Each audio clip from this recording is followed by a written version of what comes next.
In 1973, a pound of ground chuck cost 69 cents at the A&P. That same pound fed a family of 5 for 2 suppers if the woman at the stove knew what she was doing. By 1979, the price had doubled and the recipes that stretched it stayed exactly the same. Number 54 on this list cost 42 cents a serving and showed up on Wednesday tables across the Midwest. Number 31 was a casserole built on a single pound and a sleeve of saltines. Number 1 on this list is a hamburger gravy, older than the kitchen it was poured over. These 60 recipes fed a generation through stagflation, gas lines, and a grocery bill that kept climbing. Then the freezer aisle filled up and the cookbooks went into the donation bin. Hit subscribe before we begin. Here are the 60 forgotten ground beef recipes from the 1970s that have disappeared. Loose meat sandwiches fed entire Midwestern towns before fast food chains existed. Ground beef was crumbled into skillets and cooked until browned, then seasoned with onion, a splash of Worcestershire sauce, and sometimes a spoonful of mustard stirred right into the meat. The mixture stayed loose and crumbly, never bound together like meatloaf, giving it a texture that was uniquely satisfying. Spooned onto soft hamburger buns and topped with pickles and yellow mustard, these sandwiches became the affordable alternative to proper hamburgers. Small-town diners and church basement suppers served them by the hundreds. A single pound of beef made enough filling for 8 sandwiches when stretched properly with onion. Working families relied on them because the filling could be made ahead and reheated without losing quality. Children begged for them at school functions while parents appreciated how far the meat stretched. This was community food that brought people together over something simple. Ground beef tamale pie was what happened when the Southwest met the Depression and neither one backed down. You made a cornmeal mush, cornmeal stirred into boiling salted water until thick. Spread half across the bottom and up the sides of a greased baking dish, filled it with spiced ground beef, onion, canned tomatoes, kidney beans, and chili powder, then spread the remaining mush over the top as a crust and baked it until the cornmeal firmed into something you could lift in wedges. Texas Extension Service bulletins in the 1930s documented tamale pie as a formal budget protein strategy, and it stayed in regular rotation through the 1960s across the South and Southwest. It was the working-class answer to the tamale, all the flavor of masa and spiced filling without the labor of wrapping individual portions. You knew it was ready when the crust went from wet pale to golden dry at the edges. Mock prime rib patties were the Depression's most theatrical invention. Ground beef shaped and scored to look like something expensive, served to people who hadn't seen a real rib roast in years and weren't going to anytime soon. The technique was deliberate. A pound of ground beef mixed with onion and seasoned firmly, shaped into an oblong loaf with a rounded top, then scored in a crosshatch that browned in the oven to mimic the crust of a standing rib roast. Sliced at the table with the scored surface facing up, it looked, to anyone who wanted to see it that way, like something that had cost real money. These were the kitchens of women who understood that dignity at the table mattered as much as the food itself, and that a meal which looked like abundance was better for the spirit than one that advertised its own poverty. Some cooks inserted half rings of raw onion into the scored grooves before roasting. The onion caramelized into the surface layer and sweetened it. That technique, humble beef made to carry its head high, was a skill and a form of pride.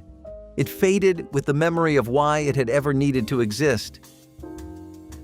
Few people today remember that rice-a-roni, the San Francisco treat, as the jingle promised, was the backbone of countless ground beef skillets in the early 1970s. Golden Grain had been selling the boxed rice and vermicelli mix since 1958, and by the 70s, home cooks had figured out that browning a pound of ground beef and stirring it into a prepared box of beef-flavored rice-a-roni created a one-pan dinner in under 20 minutes. The vermicelli toasted golden in butter before the liquid went in, giving the whole dish a nutty depth that plain rice couldn't match. A can of cream of mushroom soup folded in at the end turned it into something almost luxurious, creamy and rich where the original was simple and brothy. Topped with shredded cheddar and a scattering of French's fried onions, then baked for 20 minutes, it became a casserole that families served proudly at potlucks and neighborhood suppers across suburbia. Binding with evaporated milk was one of those subtle secrets that most people never realized was happening behind the scenes. Canned milk was a pantry staple, always on hand when fresh milk couldn't be counted on, and Grandma knew exactly how to use it to improve ground beef. Adding just a splash into meatloaf or burger mixtures gave the beef a tenderness it wouldn't have otherwise. It softened the texture, made it more cohesive, and added a richness that made the dish taste like more than the sum of its parts. The slightly concentrated flavor of evaporated milk also enhanced seasonings, blending them through the meat in a way that felt balanced and smooth. For many households, it was an invisible step that made the difference between a dense, heavy loaf and one that cut easily and stayed moist. This was a time when nothing in the pantry went ignored, and canned milk was versatile enough to become a secret weapon in savory as well as sweet cooking. Today, we pass by evaporated milk without thinking, but in Grandma's kitchen, it was part of the quiet magic that made ground beef meals taste better than you remembered. Beef and cottage cheese bake sounds like a weird combination today, but it was considered smart back then. The ground beef was browned and seasoned, then mixed with egg noodles, onions, and generous scoops of cottage cheese. Sometimes there was sour cream, sometimes there was tomato sauce, but it always ended up creamy, savory, and just the right kind of filling. It was especially good for households trying to add protein without buying more meat. Cottage cheese was cheap, and it lasted longer than you expected. This was a casserole that blended dairy and meat in a way that was not fancy but worked. It came out of the oven bubbling, with a top that browned slightly and a center that held together like lasagna without the effort. You could serve it straight from the pan, and it held heat like a dream. Some versions added peas or bell peppers for color, others stayed pure and beige and soft. Either way, it filled the belly and made people happy. In a time when families were cutting coupons and stretching paychecks, this was a dinner you could count on. Simple, practical, and more delicious than it had any right to be. Cabbage and corned beef hash was the taste of winter's end. Around holidays, when corned beef appeared on tables, families saved every scrap. Those leftovers were chopped, fried with potatoes, onions, and cabbage, and crisped until golden brown. The skillet sizzled with the scent of salt and smoke, a reminder that even small bits could still make something hearty. It was a dish that turned thrift into pleasure, each bite salty, rich, and just sweet enough from the caramelized cabbage. Served with mustard or a fried egg, it was both breakfast and dinner, both practical and celebratory. Though modern kitchens favor convenience, that old hash carried a lesson that endures. Nothing from a good meal ever truly goes to waste. The leftovers told their own story, how families stretched a single roast into 3 meals, how every bite of meat was honored. It was food that bridged the gap between necessity and comfort, tasting of memory, resourcefulness, and satisfaction. Ground beef and wild mustard greens. Stir-fry was the kind of meal that showed up fast and disappeared even faster. This was not some high-end stir-fry piled with expensive sauces either. It was a down-home skillet sizzler made with ground beef cooked hot and fast, tossed with handfuls of peppery wild mustard greens, plucked fresh from wherever you could find them. Those greens had bite, real bite, and they gave the beef this sharp, earthy pop that plain old spinach could only dream of. A splash of vinegar, a sprinkle of salt, and maybe a little bacon grease if you had it lying around, and you had a dish that punched way above its weight. It was light enough for summer, hearty enough for winter, and cheap enough to keep families fed when money was just a rumor. Stir-fries like these were the ultimate in practical magic, a fast meal that felt like you had been planning it all day. And if you thought a pile of spicy greens and sizzling beef was as good as it gets, just wait until you bite into a crispy pocket filled with beef and roasted roots, the kind of thing great-grandma used to make when the nights got cold. Those interesting casseroles don't just end with peanut butter. Next on our list, we're going to be dealing with beef and grape casserole, which is an example of mid-century American cooking really leaving no stone unturned. It was a combination of flavors that was pretty unexpected.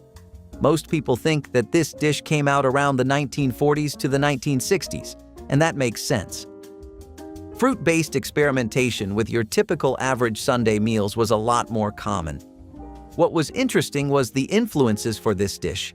Swedish meatballs with lingonberries was another thing that was growing really popular as a recipe for home cooks, and a lot of Americans tried to come up with their own spin-offs of recipes like this.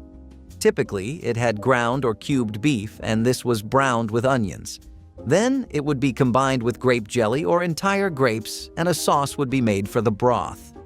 Tomato paste or Worcestershire sauce would also go in this broth, and some versions also used canned mushroom soup and sour cream to help create a more velvety texture.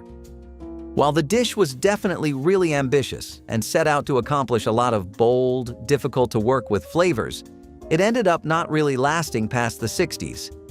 It seems like that one decade was an isolated incident as far as casseroles were considered. Still, is this something you would like to try? Or do you like your grapes on a separate plate from your meat? Beef birds, sometimes called mock steak rolls, were the kind of food that made you feel like you were having a fancy dinner, even if the meat came from the budget bin. The idea was simple but genius. Take seasoned ground beef, flatten it out like you are making an edible canvas, roll it up with stuffing or sometimes chopped onions inside, then tie or skewer it like it is some French roast on Sunday dinner.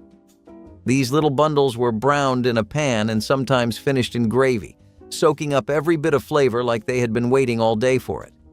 The texture was soft, the taste was rich, and the presentation, well, that part made you feel like you were dining at a place that had real cloth napkins. They were a perfect disguise for humble ingredients. And just when you think the American kitchen could not get more inventive, along came a dish that turned ground beef into a noodle-topped flavor bomb with a crunchy surprise. Hamburger pie with biscuit topping was the answer to what's for dinner when the pantry held almost nothing. Ground beef was browned with onions, seasoned with salt and pepper, then spread in a baking dish and covered with canned vegetables, usually green beans or corn. Biscuit dough was dropped by spoonfuls over the top, or a single sheet was rolled out and draped over everything. The whole thing baked until the biscuits turned golden and the filling bubbled underneath. This was the meal that used up whatever canned goods were gathering dust in the cupboard and whatever vegetables needed cooking before they turned. Grandmothers made it when grocery money ran short, and creativity was the only ingredient in abundance. The biscuit topping could be made from scratch or from a tube, depending on time and resources. Children loved breaking through the biscuit crust to discover the savory filling beneath. 1 pound of beef beneath all that biscuit and vegetables fed a family completely satisfied. If you grew up within 100 miles of Iowa, you knew the loose meat sandwich, not from a recipe, but because someone set it in front of you without explanation, as if there was nothing unusual about a bun filled with crumbled steamed beef that held together by nothing. The meat was supposed to fall out. Ye Old Tavern in Sioux City invented the form in 1924. Maid-Rite in Muscatine spread it across the Midwest 2 years later. You never formed a patty. The beef stayed loose through the whole process, steamed in its own juices, which kept it tender in a way pan-frying never could. You never measured the seasoning. You tasted it before it went on the bun. If you had to ask how much salt, you weren't ready to make it. Iowa still serves it. Most of the country has never heard of it. Hamburger soup was what happened on the days when there wasn't quite enough of anything. A half-pound of ground beef browned with onions, then whatever the garden was giving up or the icebox needed to clear, potatoes, carrots, celery, green beans, a can of tomatoes, added with enough water to cover everything and left to simmer on the back burner all afternoon. The broth thickened from the potato starch. The beef broke into smaller pieces until it spread through every spoonful, and by supper time the kitchen smelled like it had been cooking all day, because it had. There was no recipe. The recipe was the pot, the heat and whatever needed using up, salt, pepper, sometimes a bay leaf.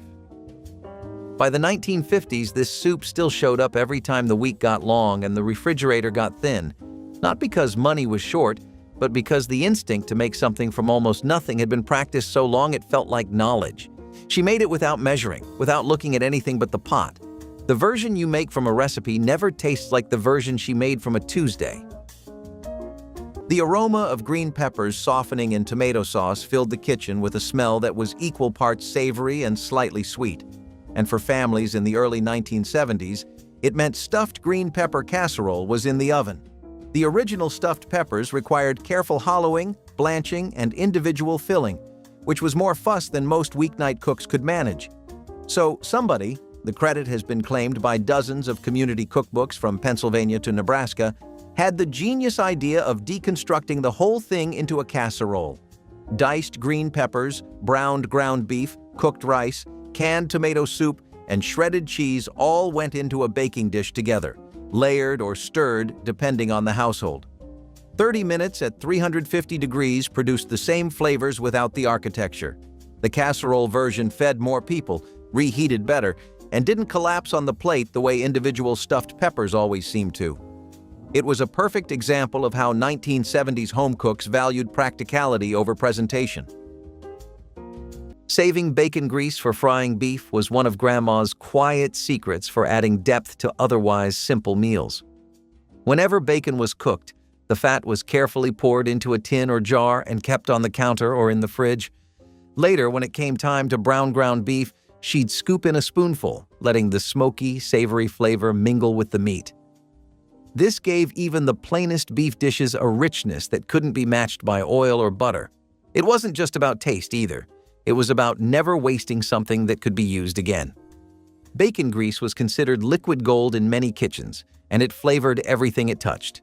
For ground beef, it was transformative, turning ordinary patties or gravies into meals that tasted indulgent. Today, we often discard bacon drippings without a thought, but back then, this was part of a cycle of cooking that made sure nothing went to waste. It's a trick that not only saved money, but also gave dishes the kind of flavor that sticks in your memory long after the meal is gone. Before it made its comeback on social media, beef and tater tot hot dish was already a legend in Midwest kitchens. You browned your ground beef with onion, layered it in a casserole dish, topped it with a can of cream soup, mushroom, celery, chicken, and crowned it with frozen tater tots. Then you baked it until it bubbled. The tots crisped up, the meat stayed saucy, and the whole house smelled like a snow day with nothing else to do but eat. It was cheap, easy, and had everything: protein, carbs, salt, and memory. This dish was never about nutrition.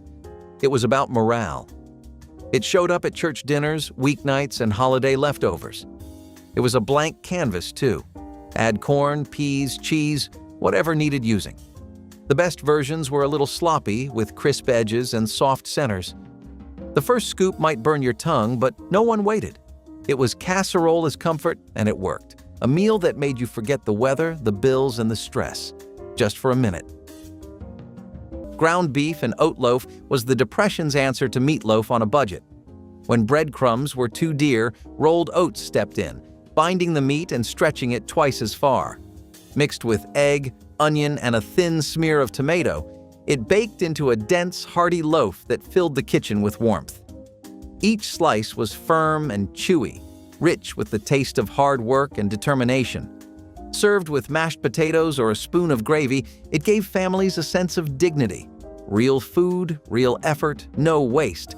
It was a meal of quiet pride, the kind that reminded people they could make do and still make something good. Even cold the next day, it tasted like comfort, its edges slightly sweet from the caramelized glaze.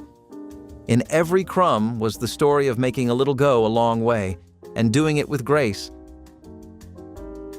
Crispy corn cakes. Stuffed with seasoned beef were one of those foods you could smell cooking before you even stepped into the event.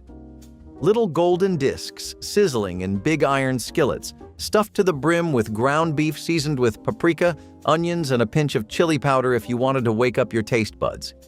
The outside was crunchy and golden, the inside savory and juicy. It was a dance of textures that made you keep reaching for just one more. The trick was to keep the corn cakes thin enough that they crisped up, but thick enough to hold all that seasoned beef inside without falling apart. At powwows and fairs, you would see kids running around with one in each hand, faces smeared with beefy goodness, while the elders sat back and nodded approvingly. It was simple, it was satisfying, and it was the perfect food for big gatherings where nobody had time for forks and knives. And if you think crispy stuffed corn cakes sound irresistible, wait until you pull up a camp chair and hear about the kind of chili that made starry nights and crackling fires taste even better. savory beefcake is a lot lesser known, but its significance in history can't be understated. This is also one of the few items we have that actually dates back to the Victorian era. Back then, meat-based puddings were all the rage alongside sweat cakes. These were really dense cakes that were filled to the brim with protein. They had shredded beef, eggs, ground beef, and sweat or lard, and it made for a very dense, compact loaf, and some versions decided to take it up a few notches more. They would throw in warm spices, gravy, and mushroom stock, give this dish an earthy umami flavor with some sweet undertones. It was particularly beloved in rural households and working-class families simply because it was extremely hard to finish. Not because the dish tasted bad or anything, but it was just that filling. Savory beefcake declined by the 20th century because most people were starting to focus on lighter dishes, but for long journeys where you need something that really fills you up, beef macaroni loaf was what happened when mid-century homemakers got bored of plain old meatloaf and decided to shake things up, just a little. At first glance, it looked like the usual mix of ground beef, breadcrumbs, and seasoning. But inside, hiding like a delicious surprise, was elbow macaroni, cooked just shy of tender and folded right into the mix. Some versions even swapped out breadcrumbs entirely and used the pasta as the binder. Then came the tomato soup, poured in for moisture, color, and that unmistakable tangy sweet kick that Campbell's fans know all too well. The result was dense, hearty, and oddly elegant, like meatloaf had finally grown up and gotten a little flair. And because macaroni stretched the meat further, it was perfect for feeding bigger families on a budget. But for folks who wanted a more southern touch, the next dish took cornbread to places it had never gone before. Shipwreck casserole got its name from throwing everything together like survivors salvaging supplies. Raw ground beef was layered in a baking dish with sliced potatoes, onions, celery, and canned kidney beans. Then tomato sauce was poured over everything. The casserole baked, covered for over an hour until the potatoes turned tender and the beef cooked through completely. No browning the meat first, no pre-cooking anything. Just layer and bake and let the oven do all the work. This was the meal grandmothers made when they needed dinner to cook itself while they handled other responsibilities. The layers melded together during the long bake, the beef juices flavoring the potatoes and beans beneath.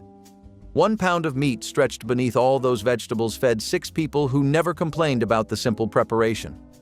The dish required no attention once it went into the oven, freeing grandmothers for other household work. This was practical cooking that valued efficiency as much as flavor. Stuffed cabbage rolls arrived in American kitchens packed inside the memory of women who had made them in the old country and had no intention of stopping. Golubki in Polish, töltot kaposta in Hungarian, the technique crossed the Atlantic with Eastern European immigrants who settled in the mill towns of Pennsylvania and the factory cities of Ohio.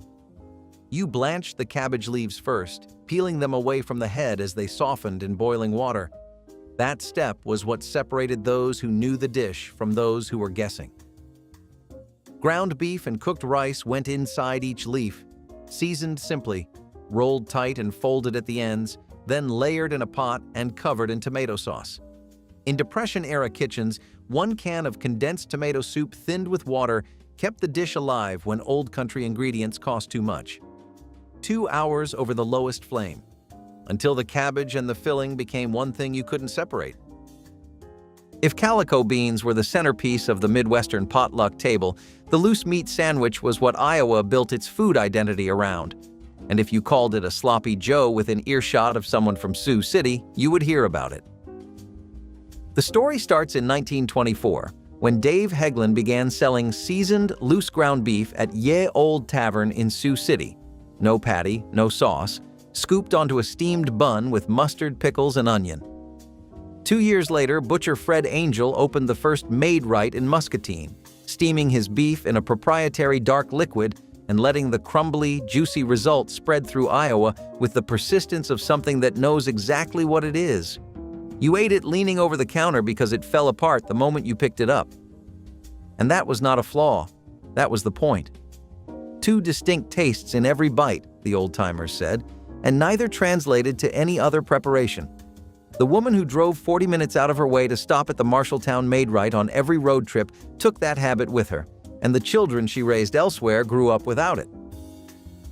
The story goes that Ella Mae Hartline fell in love with tostadas while living in Arizona during the 1950s, and when she moved back to Iowa, where tortillas were nearly impossible to find, she improvised.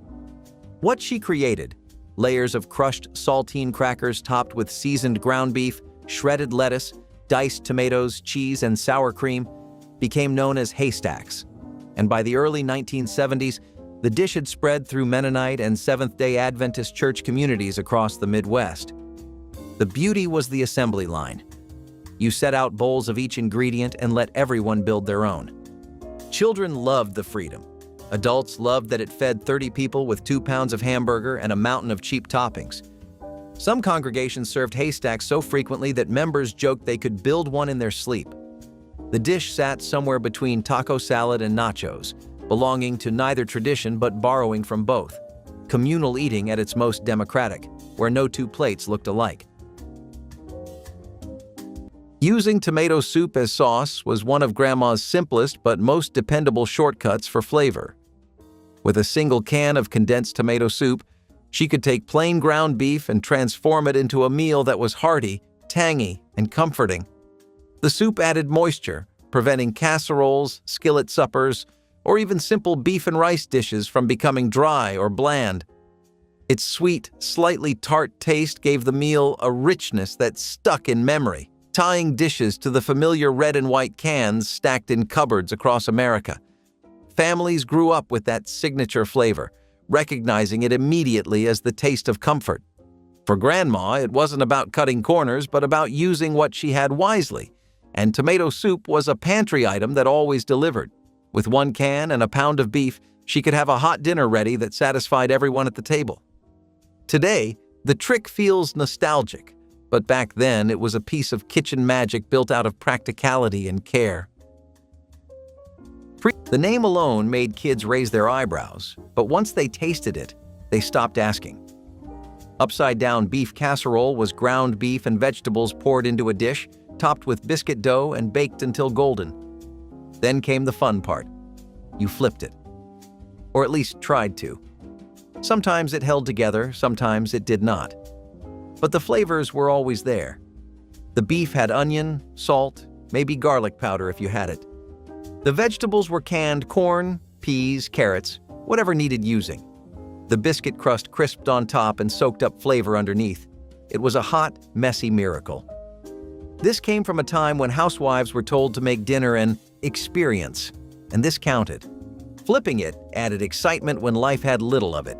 It was a clever way to turn old ingredients into something new. No rules. Leftovers? In they went. Cheese? Sprinkle it on.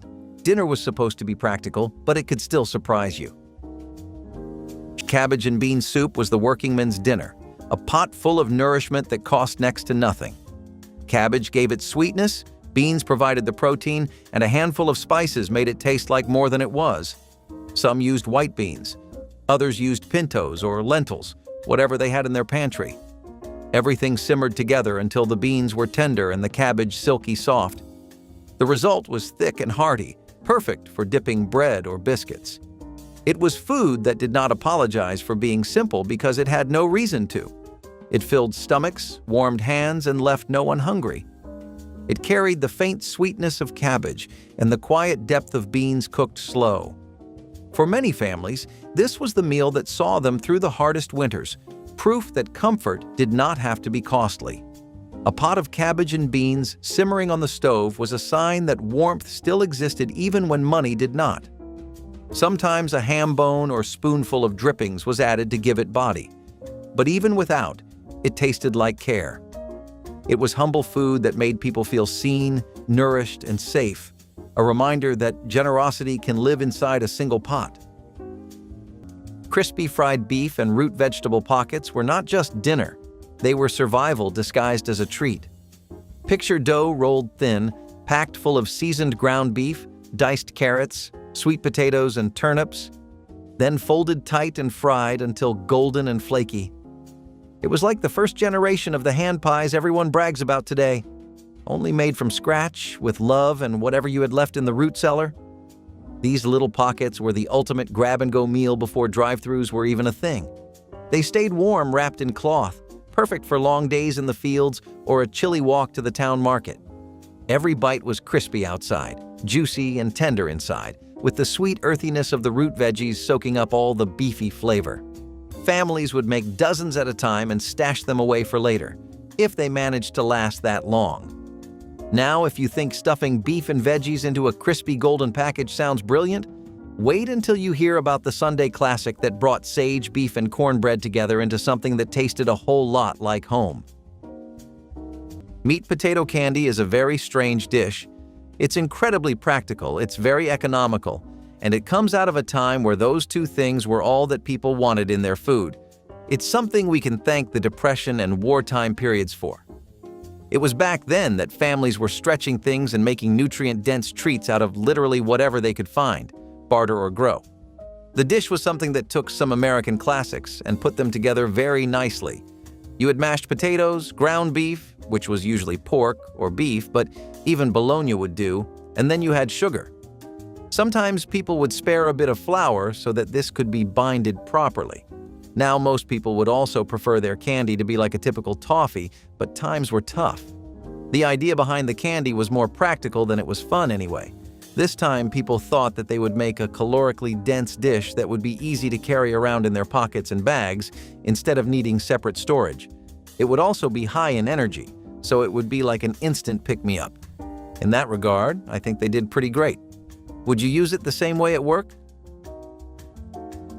Old-school goulash, or as some knew it, American chop suey, was the dish that proved ground beef and elbow macaroni were soulmates. This one-pot wonder became a fixture on stovetops from Maine to Missouri. It started with browned beef, onions, and garlic, all bubbling away in a pot. Then came the crushed tomatoes or tomato sauce, which turned the mix into a deep red stew. Toss in a few handfuls of cooked macaroni, and suddenly you had dinner for 6, and maybe lunch tomorrow. What made goulash so special was not just the taste, though that was plenty satisfying. It was the simplicity. It was comfort food with no rules, and that made it a favorite in kitchens where imagination mattered more than a well-stocked pantry. Goulash was the dish that filled plates and hearts at the same time. But if you think that was creative, wait until you see what happened when someone took a bag of corn chips and turned it into dinner.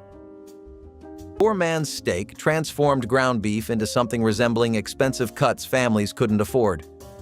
A pound of beef was mixed with crushed crackers, egg, and seasonings, then shaped into oval patties meant to mimic sirloin steaks. These patties were dredged in flour and fried until crusty on the outside, then smothered in onion gravy made from the pan drippings. The crackers stretched the meat while keeping the patties tender and moist inside. Served alongside mashed potatoes, this meal gave working families the feeling of abundance without the price tag. Fathers sat at the head of the table cutting into their poor man's steak with pride. The gravy was essential, turning simple fried patties into something that felt celebratory. Grandmothers shaped these patties with hands that had made thousands before, never needing a recipe card. The dish appeared on payday when spirits were high and on lean weeks when creativity mattered most. Hamburger pie was never quite a quiche and never quite a casserole, and that in-between quality was exactly what made it so practical for women who built supper from scratch through the 1940s and 50s. You browned ground beef with onion, added whatever vegetables the refrigerator had left, poured the filling into a skillet lined with biscuit dough, laid more dough over the top, crimped the edges like a real pie, and baked it until the crust went golden. Betty Crocker published a version in the 1950s that spread it nationally. She made it on Thursdays, the day before payday, the day the refrigerator was at its most creative. Nobody makes hamburger pie on Thursdays anymore because nobody is counting days to payday in quite that way. The arithmetic has changed. The pie hasn't been seen since. The beef-filled biscuit ring was the dish that made ground beef look like it had somewhere important to be. Seasoned beef and cheese was tucked into flattened biscuit dough rounds, each one pinched shut and placed seam side down in a ring around the inside of a bundt pan, The rolls pressed together so they'd bake into a connected crown you could pull apart at the table. Better Homes and Gardens ran variations through the 1960s and 70s because it photographed beautifully, and because in an era of covered dish suppers, a dish that looked impressive while costing almost nothing had real social value. The trick was in the pinching. If the seams weren't tight, the filling escaped into the pan, which ruined the visual but generally improved the flavor. Every household that made this had one person who couldn't seal a biscuit properly, and one person who took over that job without being asked and never let anyone forget it. The ring came out golden and puffed, the filling visible at the seams, and the first person to grab a section always pulled too hard and took half the ring with them. Nobody minded. Shipwreck casserole earned its name in Midwestern kitchens where mothers layered whatever they had into a single baking dish and hoped for the best. Raw, sliced onions on the bottom, then potatoes, then crumbled ground beef, then rice, then canned tomatoes poured over everything like a blanket. The whole thing went into the oven at 350 degrees for nearly 2 hours, while the family went about their evening. No stirring, no checking, just patience and heat. Amish and Mennonite communities across Ohio and Indiana kept versions in their handwritten recipe collections for decades, sometimes calling it 7-layer dinner.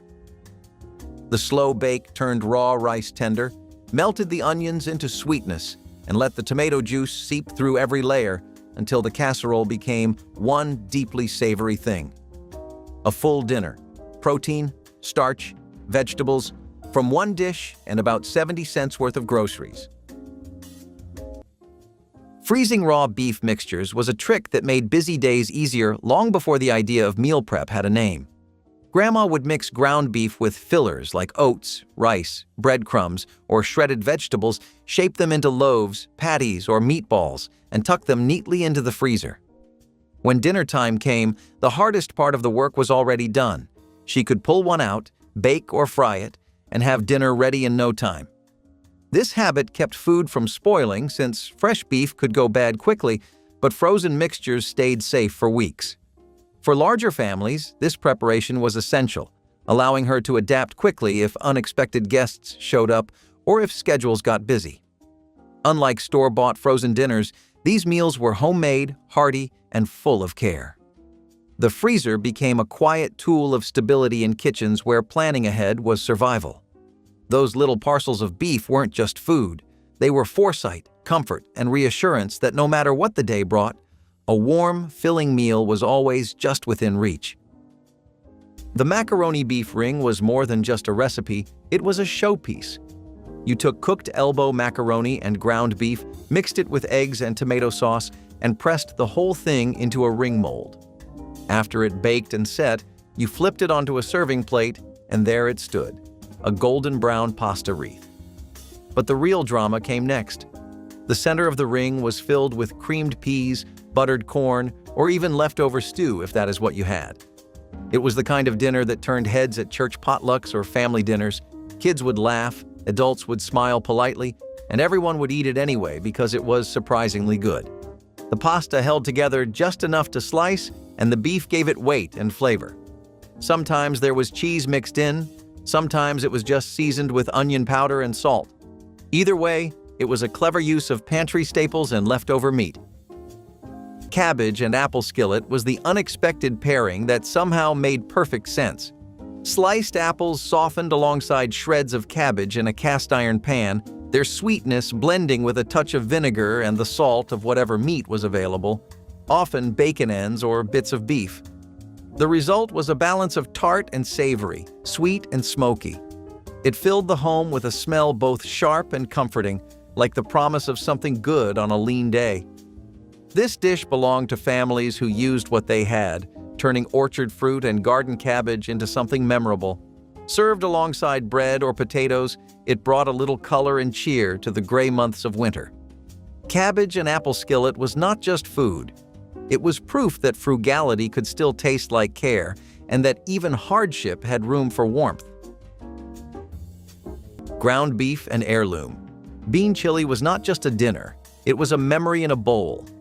Picture a heavy pot hanging over a campfire filled with ground beef simmering alongside a rainbow of heirloom beans. Pinto beans, black beans, cranberry beans, all the ones your grandmother insisted were better than anything from a can. The beef gave it depth, the beans gave it body, and a handful of crushed wild herbs gave it a smoky aroma that floated through the night air. It was not the tongue-searing chili you find at competitions today either. This was smooth, mellow, and rich, made to be eaten with big hunks of bread or scooped right out of the pot with a wooden spoon. After a long day of work or a night under the stars, nothing tasted better. If you were lucky, there was always a second pot heating up for breakfast too, because good chili was not something you left behind. Now, if you thought a pot of campfire chili could make a night unforgettable, just wait until you see how a little cedar smoke could turn plain beef into backyard magic. Mock turtle soup is something that I'm dead sure you would not have seen coming. See, it's something that came out of 18th century England as a substitute for real turtle soup, which, by the way, was insanely popular in these times. People used to actually consider it something of a delicacy. During the Georgian and Victorian eras, green turtle soup would have sea turtles in it, and it was an incredibly prized dish popular among the local aristocracy. Before you crack a nice little cutting-edge joke about how British cuisine is the strangest thing on the planet, this was also popular in American high society, and it's something that got us through the Depression. That's right, mock turtle soup was something that people would make as much as they could when real turtles weren't around or were too expensive. Now, real turtle meat is known for having an incredibly rich and gelatinous broth. The key to mock turtle soup was just to start with the head of a calf or an oxtail, boil it down with a blend of vegetables like carrots, celery, and onions and a spice rub, and slow cooking it. Next, once all the natural collagen was extracted, people would usually add in wine or sherry or Madeira, and this was really common in traditional turtle soup. It replicates the texture of the actual turtle meat, and cooks would try very hard to get that down right. It's one of the most interesting pieces of mock food culture we have, and it shows how good people got at imitating different kinds of foods without the core ingredients. Beef and cabbage skillet was not flashy, but it was reliable, and back in the post-war days, that counted for a lot. This dish came from the same logic that made Victory Gardens bloom and ration stamps necessary. Make the most of what you have. Cabbage was cheap, hearty, and available year-round. Ground beef, when you could get it, was used sparingly. So together, they made a meal that could stretch across a week if needed. The process was simple. Brown the beef, toss in shredded or chopped cabbage, season with whatever you had, salt, pepper, vinegar, maybe a splash of soy sauce or tomato paste if you were lucky. The cabbage softened into ribbons, soaking up every bit of beefy flavor while adding its own earthy goodness. You ate it straight from the skillet, hot and steaming, with maybe a hunk of bread on the side. It was survival food that did not taste like sacrifice. And if that sounds hearty enough, just wait until we take this same idea to the great outdoors with foil, fire, and a little campfire nostalgia. Salisbury steak with mushroom gravy turned ground beef into something that felt like Sunday dinner on a Wednesday budget. Beef was mixed with breadcrumbs, egg, and minced onion, then shaped into oval patties and pan-fried until browned on both sides. The patties were removed while mushrooms and more onions were sautéed in the drippings. Then flour and beef broth created a rich brown gravy. The steaks returned to the pan to simmer in that gravy until everything melded together into pure comfort. This wasn't cafeteria food, despite what school lunches later did to the name. This was homemade elegance on a working-class budget. Grandmothers served it over egg noodles or mashed potatoes, the gravy pooling in delicious puddles. Families who couldn't afford real steak ate this with the same satisfaction, never feeling deprived. The mushrooms stretched the gravy while adding earthiness that made the dish taste more expensive than it was. Calico beans were the casserole that showed up at every Midwest potluck from the 1960s onward and never came with an explanation because anyone who needed one wasn't the right audience. You browned ground beef with bacon cut into small pieces, then added 3 or 4 types of canned beans, kidney, navy, butter beans, sometimes baked beans straight from the can, and stirred everything into a sauce of ketchup, brown sugar, dry mustard, and apple cider vinegar. The combination sounded improbable until it hit the pot, at which point it was obvious that pork fat and brown sugar and 4 kinds of beans had always been meant to be together. It baked low and slow until the sauce thickened and every bean had absorbed everything around it.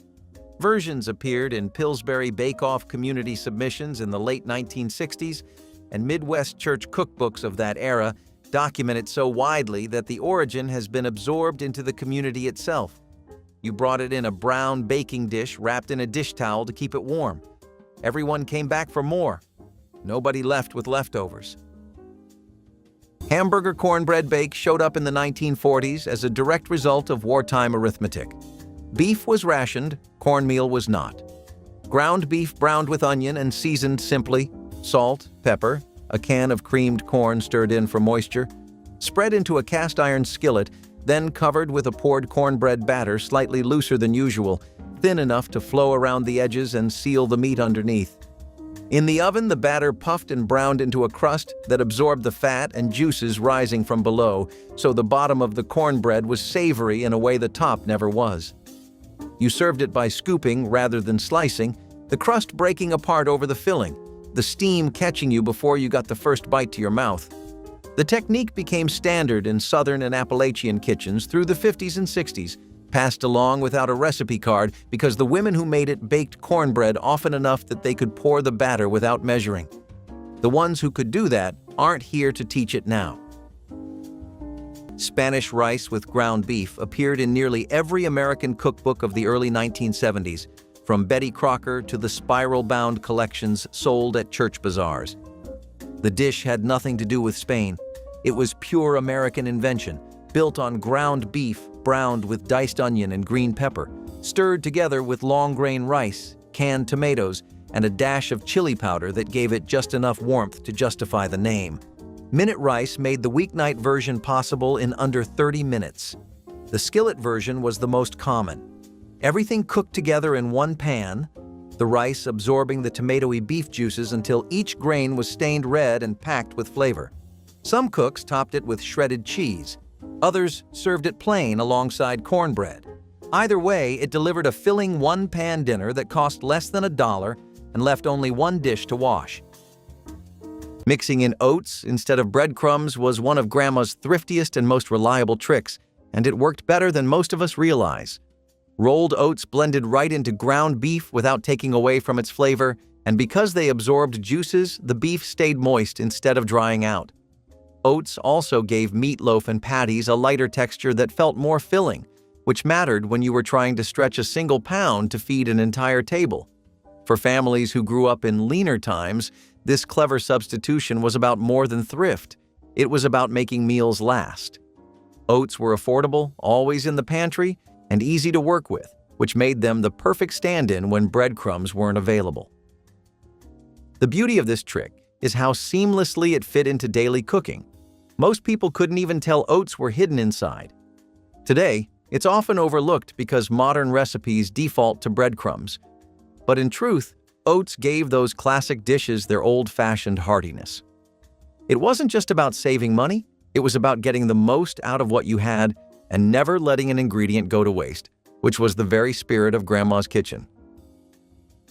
Old-fashioned Johnny Marzetti was not just a dish, it was a whole era in one casserole. Ground beef, elbow macaroni, tomato sauce, and shredded cheese came together to make a meal that never failed to deliver. It started in Ohio, where a restaurant gave it a name, but soon it was all over the Midwest, printed in cookbooks and passed between families. It was made in big metal pans, usually on Sundays or when relatives came over. You browned the beef, stirred in the cooked macaroni, added the sauce, canned or homemade, whatever was available, and topped the whole thing with cheese. Then you baked it until the top browned and bubbled. It was a dish that could sit on a counter for an hour and still be good. It fed a crowd, reheated like a dream, and always reminded you of some aunt or grandma who made it best. Johnny Marzetti was cheap, filling, and dependable. It was also quietly brilliant. With 1 pound of meat and a box of pasta, you had dinner for days. Some people added olives or mushrooms, others kept it plain. What mattered was that it showed up, and it always did. Cabbage and tomato skillet was what you made when there was nothing left to make. Ground beef, shredded cabbage, canned tomatoes, and onion, fried together until the house smelled like survival. It was not elegant, but it was honest. Every spoonful delivered the bite of pepper and the sweetness of cooked-down cabbage, proof that even a few cheap ingredients could become a family's dinner. This was the food of mill towns, tenant farms, and one-room apartments where every penny mattered. It cooked fast, served plenty, and left almost nothing to clean up. A working mother's blessing. The color alone was cheerful, red and green against the gray of winter. And though no one wrote down the recipe, everyone remembered it. The cabbage and tomato skillet was not about perfection, it was about endurance, the kind that fed both hunger and hope. Ground beef and sweet potato fritters were the original fairground jackpot. Imagine rich, seasoned ground beef folded into a sweet potato batter, then fried up until the edges were crispy and golden. Every bite was this perfect balance of savory and sweet, crunchy and tender, like a county fair and your grandmother's kitchen teamed up for a once-in-a-lifetime collaboration. These fritters were cheap to make, easy to eat standing up, and good enough to make you chase the smell halfway across a dusty summer festival. It was the kind of food that made you forget about prize pigs and pie-eating contests for a minute and just stand there smiling like a fool. And if you think a fritter could stop you in your tracks, wait until you taste a skillet of beef simmered slow in a chokecherry reduction so rich and tangy it could turn a dusty prairie evening into something straight out of a storybook. Hamburger upside-down pie is really one that's for people who like to experiment with their food. It has a lot of practical thought put into it, but somebody clearly had a lot of fun making this. You take ground beef, and then you take the concept of a baked pie, and what do you get when you mix those two together? A layer of seasoned ground beef packed beautifully at the bottom of a baking dish, laden with onions, tomato sauce, biscuit crumbs, and a cornbread topping. This pie would be baked and then flipped upside down so the bottom layer of beef was the first thing you had, and it was filling enough to feed your entire family and then some. This dish was a part of resourceful home cooking, and it makes me agree with something I saw earlier. It said that being bored is actually good for you because it brings out your creativity.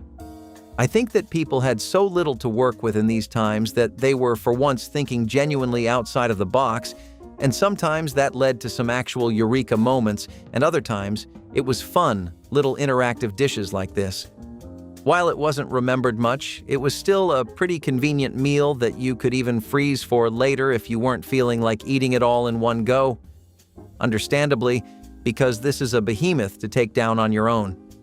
If you're a fan of retro cooking, though, this is a good place to start. Corn chip beef bake was born from the kind of pantry raid that happened in kitchens all across America in the 1970s. Imagine this. You have a pound of ground beef, a half bag of corn chips, a can of tomatoes, and that lonely packet of taco seasoning tucked away in the cupboard. What do? You make dinner magic. This casserole was unapologetically crunchy, cheesy, and bold. You browned the beef with onions and taco seasoning, then layered it with crushed Fritos, cheese, and tomatoes. Some folks threw in a can of kidney beans, others swore by adding sour cream on top right before serving. No matter how you spun it, this dish was like a Tex-Mex lasagna dreamed up during a grocery store strike. It baked into a bubbling, golden masterpiece that was equal parts nacho, taco, and weeknight savior. Parents swore by it for potlucks, and just like that, a new casserole classic was born. But if you think that is inventive, wait until you see how cabbage and beef teamed up to stretch every dollar without missing a beat. Beef and rice casserole was the covered dish that traveled to every potluck and returned home with an empty pan. Ground beef was browned with onions, combined with uncooked rice and canned cream of mushroom soup, then baked until the rice absorbed all the liquid. The soup created a creamy binding sauce while the rice swelled and turned tender inside the casserole. Cheese went on top during the last few minutes, melting into a golden layer that made children reach for seconds. This dish fed a crowd on almost nothing. 1 pound of beef, 1 cup of rice, and a can of soup served 12 people easily. Grandmothers made it for church suppers, funeral dinners, and any occasion where feeding many mattered more than impressing few. The casserole held well on buffet tables and reheated without losing its creamy texture.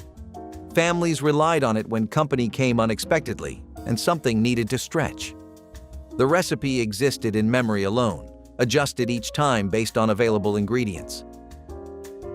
Hamburger soup got made when the beef supply was nearly gone and the cellar still had things in it: a turnip, dried beans, 3 potatoes past their best. You browned whatever ground beef remained, even a quarter pound, in the bottom of the largest pot in the house and stretched it with whatever the root cellar offered. The broth was thin, built from water and a bouillon cube, thickened by nothing but a 2-hour simmer. What came up from the pot wasn't rich, but it was hot. It filled the bowl and it tasted like something, like cast iron and turnip and the faint sweetness of a carrot that had gone soft on one end. Farm kitchens across the Midwest kept some version of this going on the back burner all through the 1930s and 40s. There was no recipe, just a pot and what you had left. Calico beans got their name from the coat of a calico cat, the way 3 or 4 kinds of beans and browned meat created a patchwork of colors in the baking dish that looked, if you squinted, like something that was actually pretty. Ground beef browned with bacon and onions, then combined with canned pork and beans, kidney beans, and butter beans in a sauce of ketchup, brown sugar, cider vinegar, and mustard, baked until it bubbled and thickened at the edges. By the 1960s, this dish was a fixture at church potlucks, summer cookouts, and county fair covered dish suppers from Wisconsin to Kansas. It stretched a half-pound of beef into something that fed 20 people and held heat for hours. Ideal for the long drive to the fairgrounds. You brought it in a cast-iron Dutch oven if you had one, a covered casserole if you didn't, and the pot came back empty every single time. These days, calico beans have slipped off the menu almost everywhere that isn't a Midwestern church basement, replaced by dishes that take more effort and feed fewer people with less warmth. When beef prices spiked during the meat crisis of 1973, jumping from 66 cents to over $1 a pound almost overnight, home cooks across the country reached for their soup pots.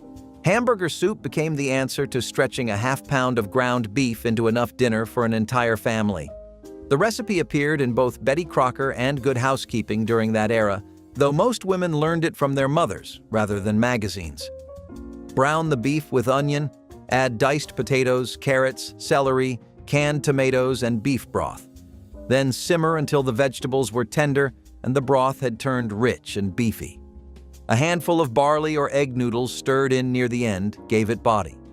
The soup improved overnight in the refrigerator as the flavors deepened, which meant Monday's dinner became Tuesday's lunch without any extra work. It was economy cooking at its most dignified, filling, nutritious, and honest about what it was. Frying leftover meatloaf as sandwich filler was one of Grandma's most clever ways to reinvent yesterday's dinner. She would slice cold meatloaf straight from the fridge, drop it into a hot skillet, and crisp it until the edges sizzled golden while the inside warmed through. Once tucked between bread, sometimes plain, sometimes toasted, it transformed into a hearty sandwich that felt brand new. A swipe of ketchup, mustard, or even leftover gravy turned it into a meal strong enough to rival anything from a diner. This trick meant leftovers never felt repetitive, and kids often had no idea they were eating yesterday's dinner.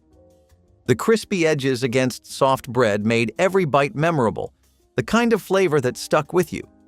For lunchboxes, it was a treat disguised as thrift, and many still recall the taste decades later. It was resourcefulness wrapped in comfort, proof that creativity made nothing feel wasted. Today, leftovers often get tossed aside, but back then they were opportunities. Grandma's frying trick showed that with just a little imagination, food could shine twice. This was not something you would ever find in a restaurant, but every church cookbook in the country had a version. Cowboy pie was rough and hearty, ground beef, baked beans, and a biscuit topping that crisped up in the oven just enough to hold everything together. There were no cowboys involved, but it felt like something a hungry ranch hand would love. It was warm, it was messy, and it filled you right up. The base was usually ground beef cooked down with onions and sometimes a little barbecue sauce or ketchup, Then a layer of baked beans, canned of course, and a topping of drop biscuits or biscuit dough from a box. When it came out of the oven, it was golden and bubbling and maybe a little lopsided. No one cared. It was dependable.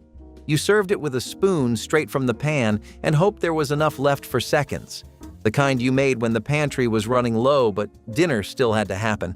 And somehow, it always hit the spot. Ground beef and potato hash was the week's final meal. Everything left over fried together until golden and good. Cold potatoes were diced, onions chopped, and ground beef stirred in, sizzling in bacon grease until the edges crisped. The sound alone could make a kitchen feel alive again. It was working people's food, simple and sustaining. The kind of meal that made no apologies for being plain because it did not have to.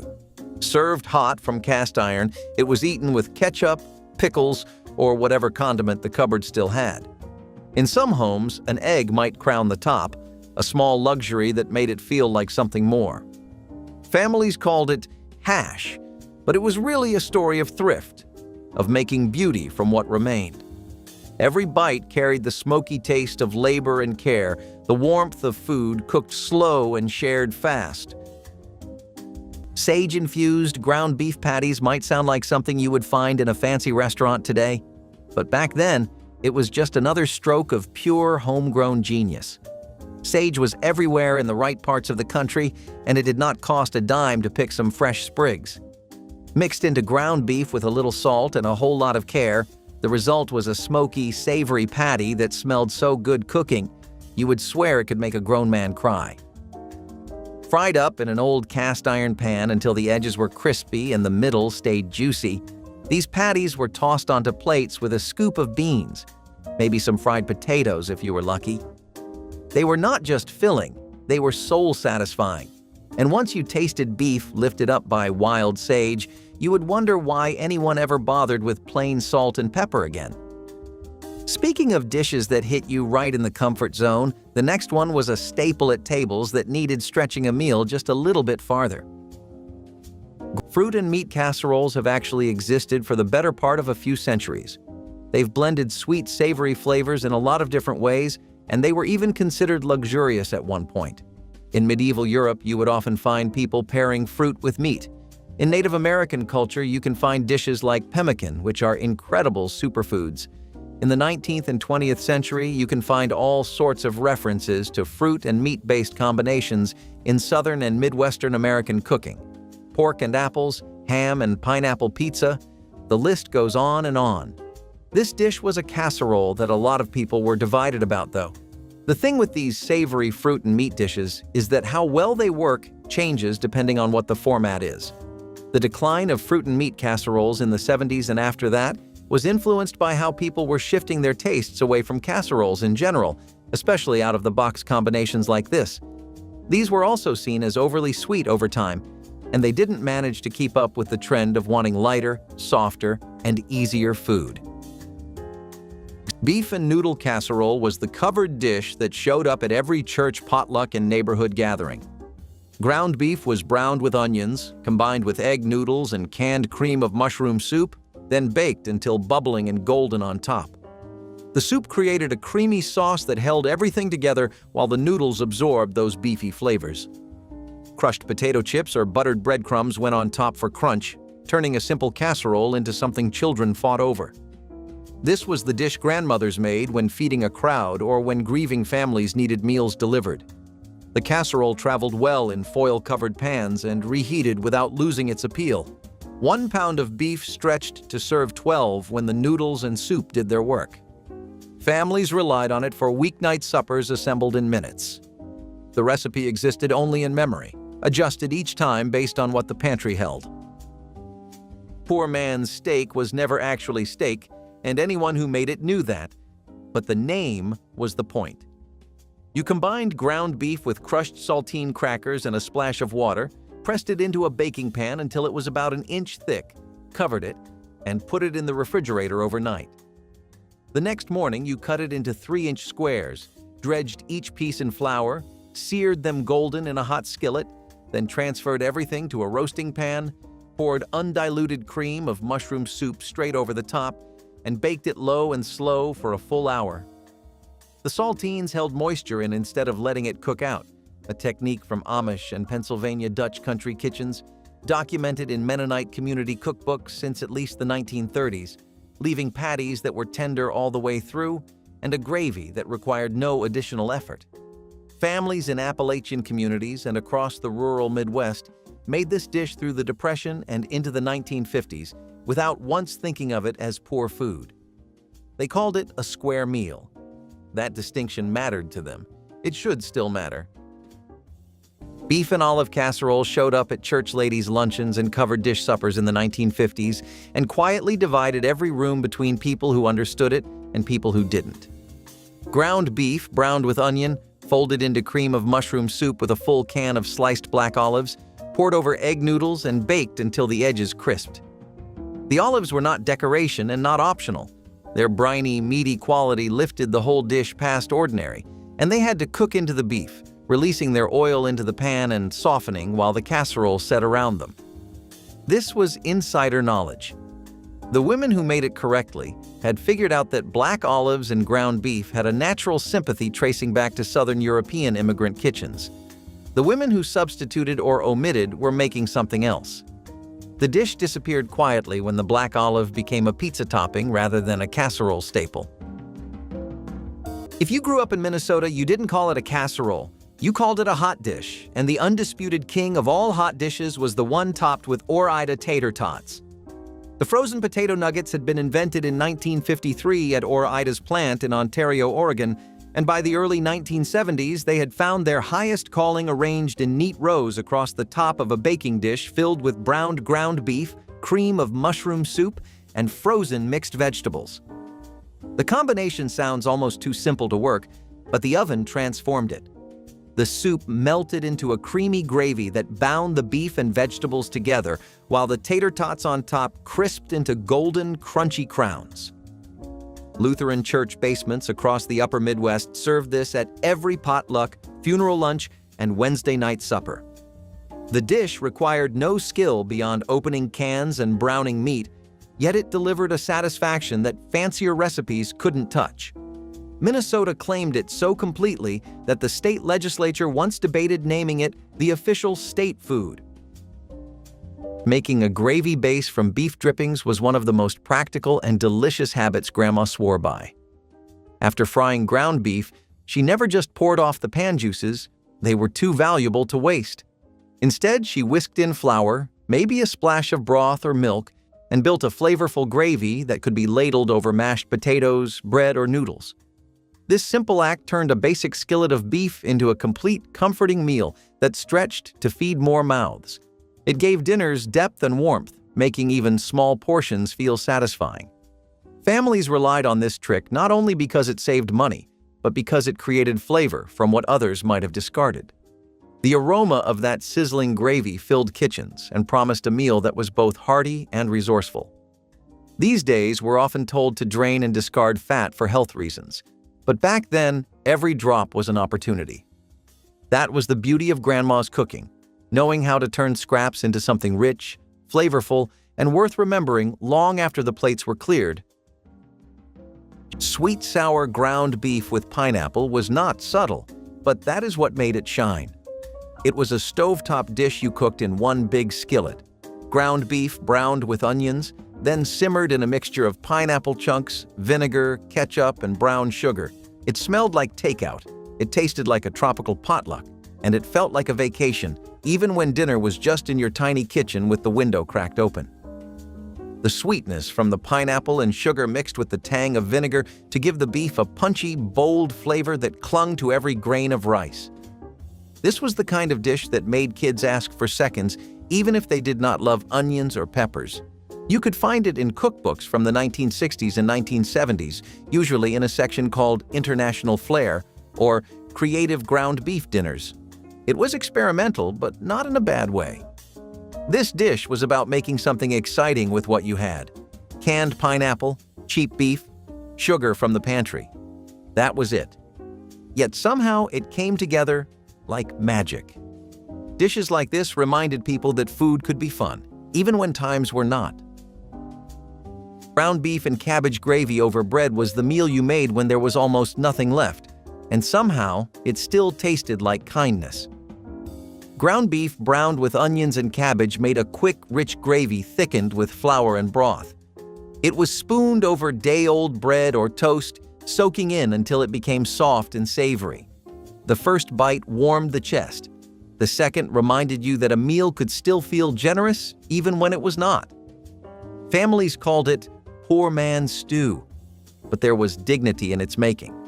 The cabbage stretched the meat, the bread caught every drop of flavor, and together they became something greater than the sum of their parts. It was not about indulgence. It was about care and making sure everyone got their share. Smothered ground.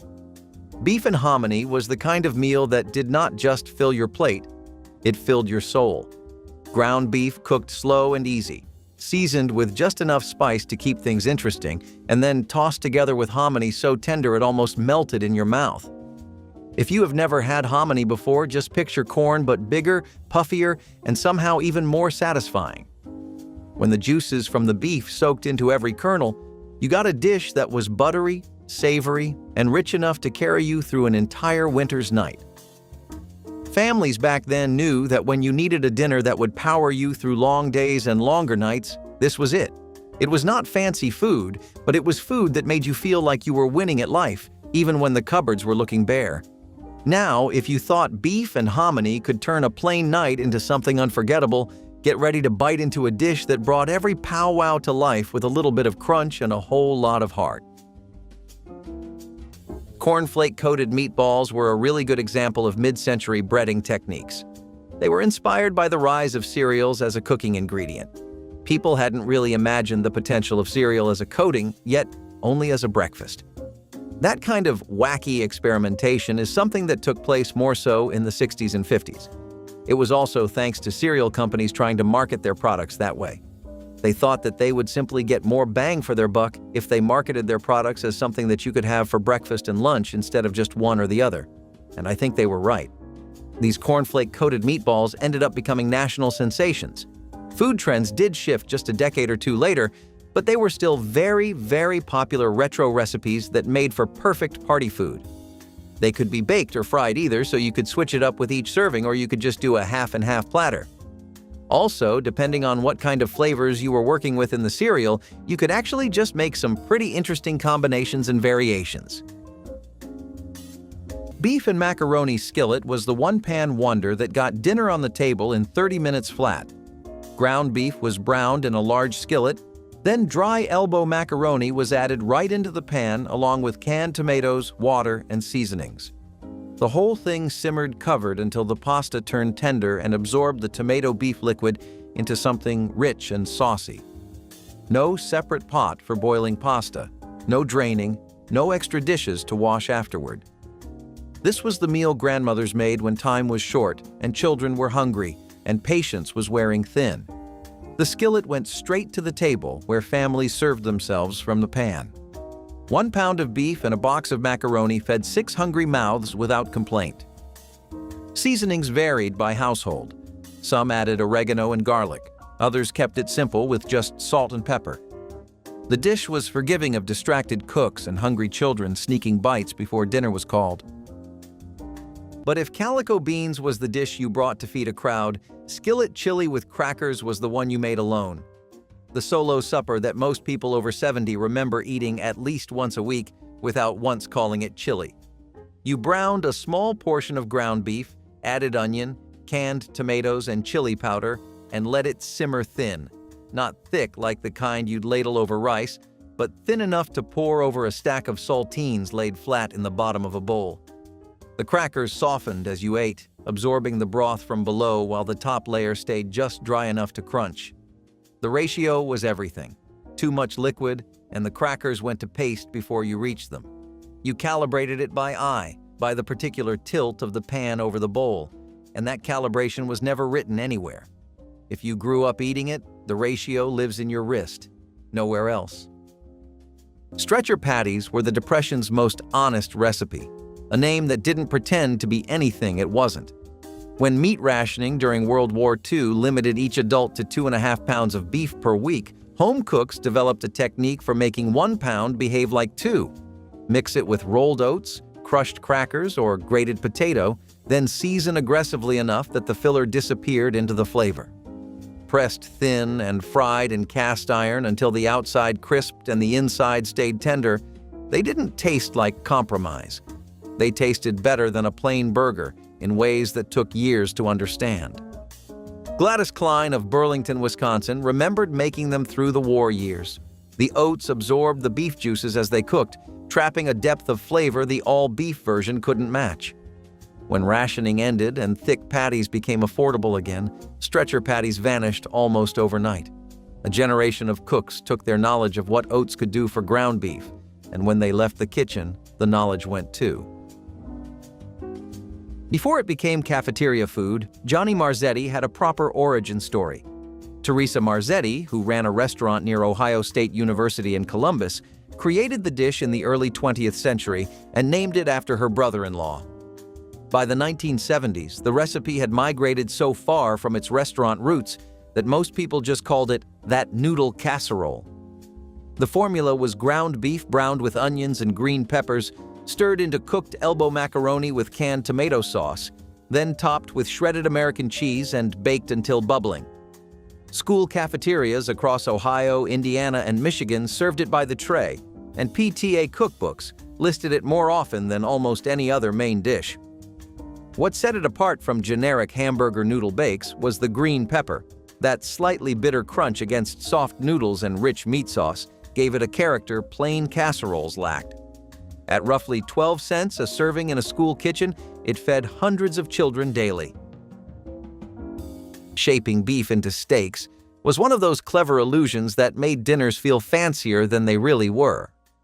With a bit of seasoning and careful shaping, Grandma could take plain ground beef and press it into oval patties that looked like individual cuts of steak. Once browned in a skillet and topped with gravy or onions, they gave the impression of a hearty, steakhouse-style meal without the cost of real steak. For families who couldn't often afford higher cuts of meat, this trick was a way to enjoy the feeling of indulgence without breaking the budget. Kids grew up thinking they were eating something special, and in a way, they were. The special part was how much love and creativity went into making dinner stretch. The technique wasn't complicated, but it carried a sense of pride in serving meals that looked more extravagant than they were. Today we call it Salisbury steak or hamburger steak, but the heart of it is the same, turning ground beef into something greater than the sum of its parts. It was resourcefulness wrapped in flavor, and it left memories stronger than the meat itself. Mock Swiss steak with ground beef was not fooling anyone, but no one minded. The original called for a real steak pounded flat and simmered in tomato gravy. The ground beef version skipped all that and made a patty. You browned it in a skillet, poured canned tomatoes over it, added onions, and let it simmer. The result was part burger, part meatloaf. It was soft, it was salty, it was cheap and dependable. In homes where steak was not on the menu, this was how you pretended. People served it with mashed potatoes or egg noodles, maybe a slice of white bread for the gravy. A pound of ground beef could stretch far if you shaped it right. This recipe showed up in many cookbooks from the 1960s and 1970s. It had different names: mock steak, gravy patties, poor man's steak, but the idea stayed. Make something that felt like more than it was. The kind of dinner that said, "This will do," and really meant it.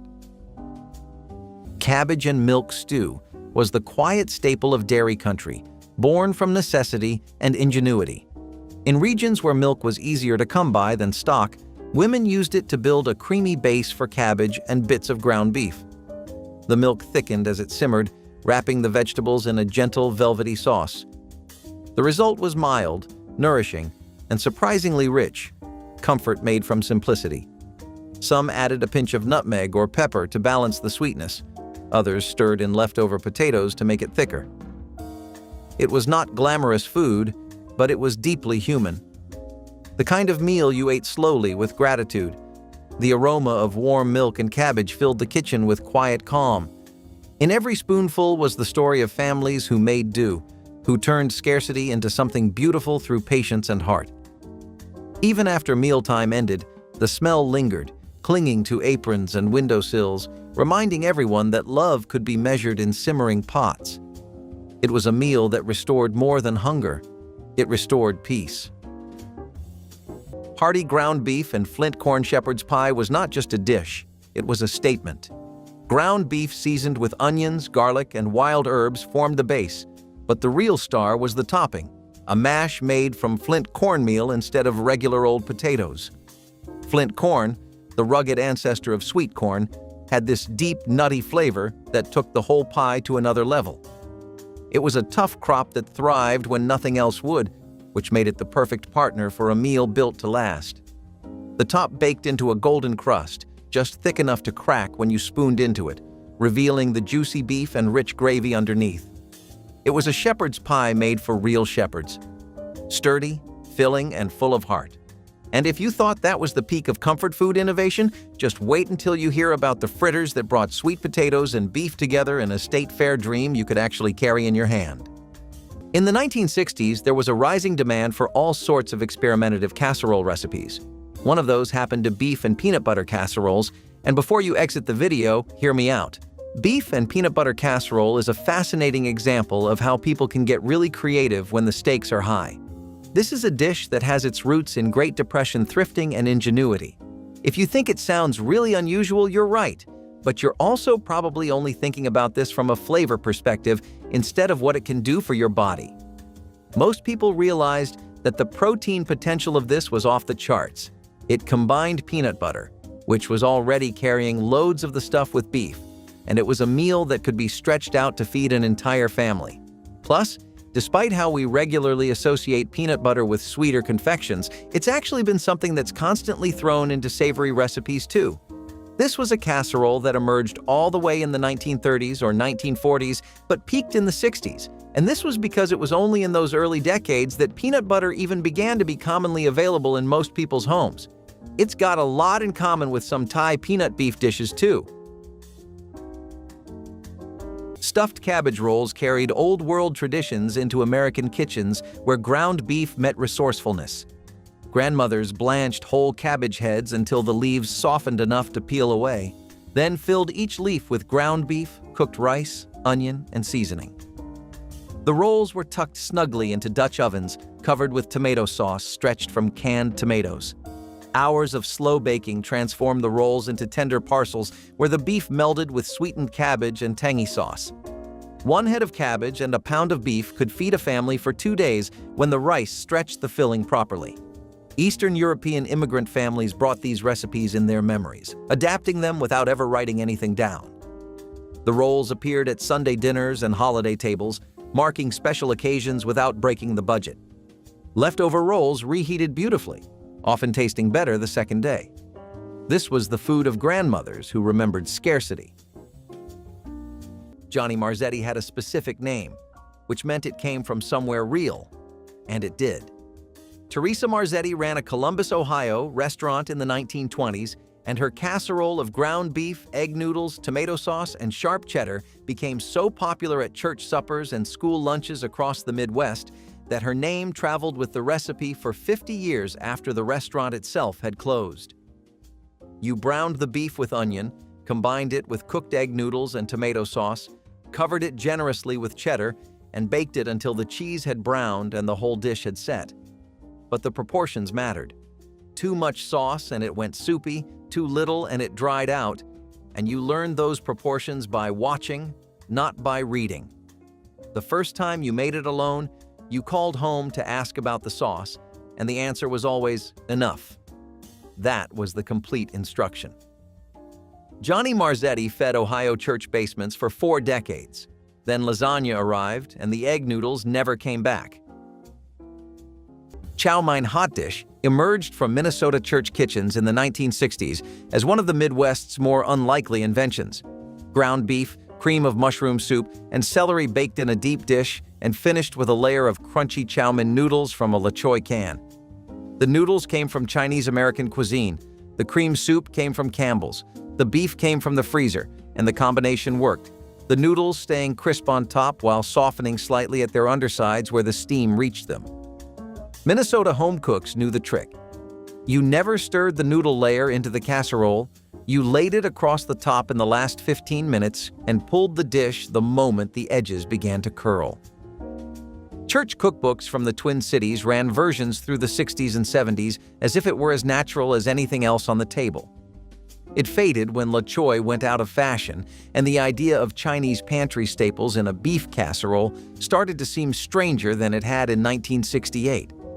The woman who knew when to pull it from the oven isn't making it anymore. Bisquick Impossible Cheeseburger Pie was the magic trick that launched 1,000 weeknight dinners. The recipe first appeared on the back of the Bisquick box around 1971, and Betty Crocker promoted it through her recipe card library that same year. The impossible part was the selling point. You poured a batter of Bisquick, milk, and eggs over seasoned ground beef and shredded cheddar in a pie plate, and the batter sank during baking to form its own crust. No rolling, no crimping, no pastry skills required. The filling was straightforward: browned ground beef with diced onion, a splash of Worcestershire sauce, salt and pepper. But topped with that self-forming golden crust and bubbling cheese, it looked like something that took real effort. At around 40 cents for the Bisquick and 60 cents for the beef, the whole pie cost barely over $1. It became the answer to what to make when company was coming, and there was nothing in the house but hamburger. Flavoring with Worcestershire sauce may sound simple today, but for Grandma it was a genius shortcut that elevated humble beef into something richer. Just a few drops added layers of flavor that made plain ground beef taste almost like a steak. The tangy, savory depth of the sauce seeped into every bite, transforming burgers, meatloaf, and skillet meals into dishes that felt more special than their modest ingredients suggested. At a time when seasoning options were limited and spice cabinets weren't as stocked as they are now, Worcestershire was a miracle in a bottle.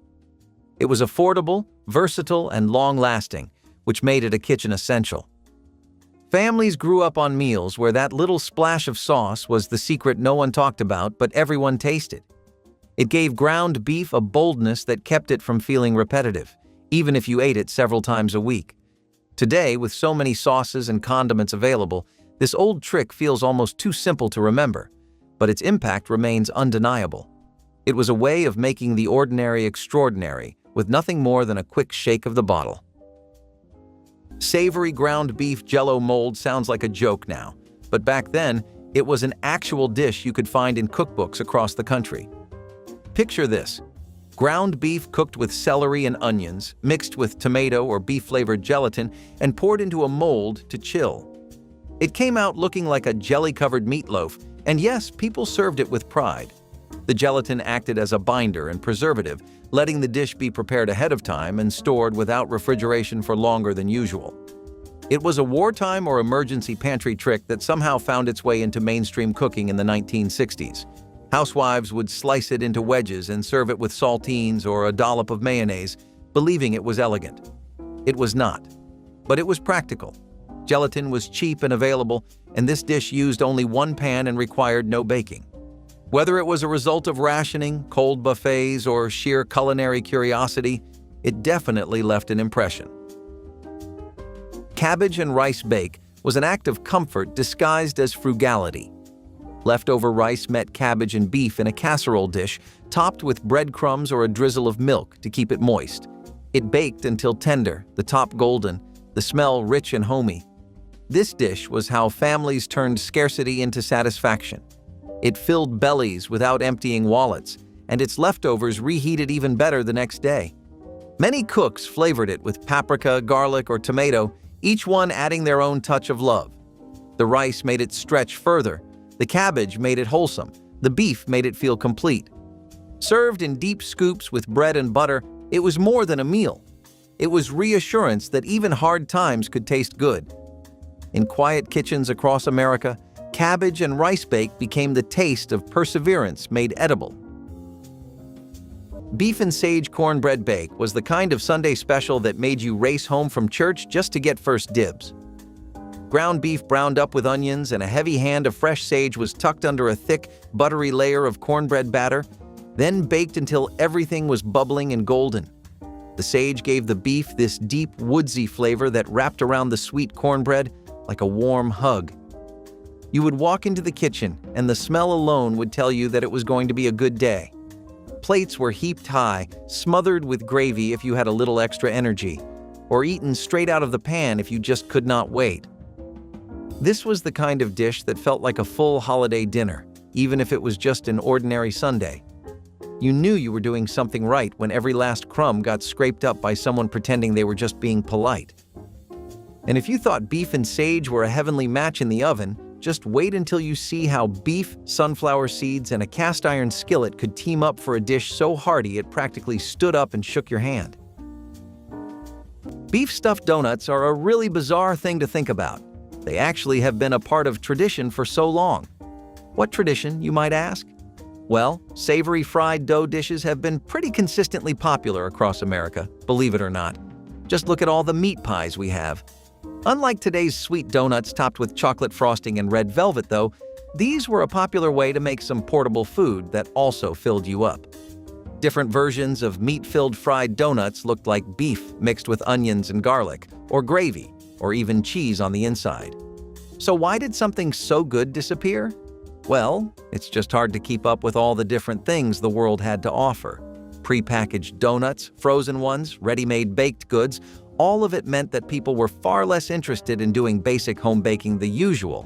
Nowadays even, if someone does want to get cooking, they usually think about something that can at least get a couple of views.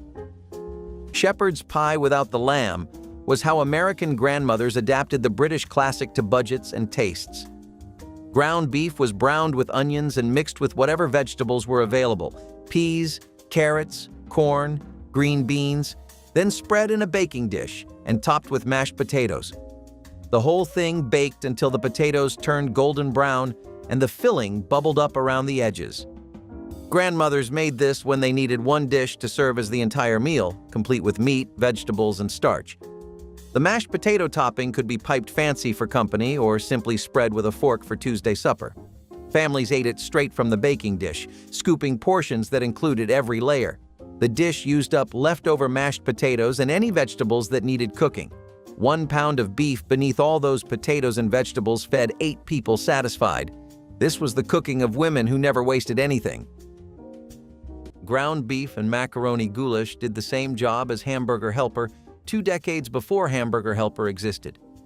You browned the beef, added a packet of Lipton's dry onion soup mix, which came onto the market in 1952 and transformed a generation of one-pot suppers overnight, stirred an elbow macaroni dry and enough water or beef broth to cover, then let the whole thing cook together until the pasta had drunk up every drop and the beef had become something rich and dark and deeply savory. The onion soup mix did work that a whole diced onion and 20 minutes of caramelizing used to do, and home cooks across America understood immediately that this was the trade they were making. Time for flavor, and it was a fair trade. She made it on Monday nights. The smell came through the screen door before you were up the front steps. Dried onion and beef fat, that meant supper was almost ready and you should wash your hands. Nobody's made goulash from that particular Monday night memory since she stopped. The miners who ate slumgullion in the California gold rush camps of the 1850s probably didn't enjoy it much. The name, from words meaning slime and cesspool, wasn't meant to flatter. But the idea behind it, a flexible stew of whatever meat, vegetables, and starches were on hand, simmered together until they became more than their parts, traveled through every lean decade, and arrived in Depression-era kitchens as a genuine weeknight staple. Ground beef browned with onion, mixed with canned corn and tomatoes and crackers or pasta, simmered until the crackers dissolved into the broth and thickened it from the inside. Every family had a different name for it. Some called it goulash, some slumgullion, some just called it supper. One woman who learned it in the middle 1930s remembered it being made with bacon and very little hamburger. Better the next day after the flavors blended. You didn't measure it, you didn't follow steps. The ability to walk up to an open refrigerator and see a meal was what it taught. It faded when pantries got fuller and the urgency went with them. When General Mills launched Hamburger Helper in August 1971, ground beef had just climbed to 66 cents a pound, and the box promised to stretch 1 pound into a meal for 5. The first flavors, beef noodle, potato stroganoff, chili tomato, hash, and rice oriental, sold so fast that within 12 months, 27% of American households had bought at least one box. But thousands of home cooks had been making their own versions from scratch for years. The homemade method was nearly identical. Brown a pound of ground beef with diced onion, stir in dry pasta, add water or broth with paprika, garlic powder, and onion salt, then simmer until the noodles absorbed the liquid and turned thick. A handful of shredded cheddar stirred in at the end finished it. The scratch version cost less and tasted better, but convenience won the decade. By 1975, the Helping Hand mascot, a four-fingered talking glove, was as recognizable as Betty Crocker herself. Pre-browning beef before casseroles was one of those small steps that changed the entire character of a dish. Grandma knew that tossing raw beef straight into a bake would leave it greasy, uneven, and heavy. By frying it first, carefully draining the fat, and sometimes seasoning it in the skillet, she created a clean, flavorful base. This simple act gave casseroles a deeper, richer taste, while also keeping the texture balanced so the final dish wasn't soggy or mushy. When paired with pasta, rice, or vegetables, that first step of browning ensured harmony among all the ingredients. Families grew used to casseroles that were hearty but never overwhelming, because technique mattered as much as thrift. It showed that skill in cooking didn't have to be elaborate. It was about respecting each step. Today, many recipes still include this instruction, though people sometimes skip it, forgetting why it mattered. Back then, it was common sense, part of the rhythm of daily cooking, a habit that quietly shaped meals we still remember fondly. Shipwreck stew looked like a mess, which was the idea. It was all layered into one pot: ground beef, potatoes, rice, canned soup, and maybe a few carrots. No stirring. Just stack it and let it simmer. The name came from how it looked, but the flavor was comforting. It was hearty, tangy, and always filling. This was survival food, emotional or otherwise. No fancy steps. The soup worked as sauce and seasoning. The starches made the beef stretch. It fed a whole family and left some for tomorrow. There was beauty in the chaos. Each family had their version, passed down in notes and memory. Some added beans, others swapped pasta for rice, but all of them made it work. Shipwreck stew meant one thing: making do. And maybe that is why it felt so good. It filled the plate, the belly, and sometimes the quiet. Beef and cabbage. Hand pies were the perfect working man's lunch. Hearty, portable, and made entirely from leftovers. The dough was simple: a mix of flour, water, and lard rolled thin, then folded over a filling of minced beef, cabbage, and onions. Once baked, they turned golden and crisp on the outside, steaming with savory goodness on the inside. They were sturdy enough to fit in a coat pocket and stay warm through a morning's work in the fields or factory. The smell was rich and homey, the kind that reminded men of the kitchens they had left behind before dawn. For families, these hand pies were a practical miracle, stretching a bit of meat into several meals without waste. Each bite was soft, salty, and comforting, with the faint sweetness of cabbage tying it together. In towns where every penny mattered, these pies offered dignity to the table, a meal that looked humble but tasted like care. They carried with them the quiet pride of homemade food, something crafted by hand in a world that demanded strength and endurance. When unwrapped from a cloth napkin at lunchtime, they represented more than nourishment. They represented home, effort, and the unspoken bond of family waiting at day's end. Ground beef and cornmeal dumplings were a true lifesaver when money was tight, but stomachs were growling. The beef was browned up and simmered slow with a few onions and maybe a pinch of pepper. Then it was topped with dollops of cornmeal dough. When it steamed and cooked right over the beefy juices, the dumplings puffed up soft and tender, soaking up every bit of that rich, savory flavor. No one was counting calories back then. They were counting smiles around the dinner table, and these dumplings guaranteed a few extra ones. It was a dish that filled you up from the inside out, the kind of meal that stuck to your ribs in the best way possible. Even better, you could stretch a pound of beef to feed 6 or 7 people easy, which meant there was always enough for unexpected guests or seconds.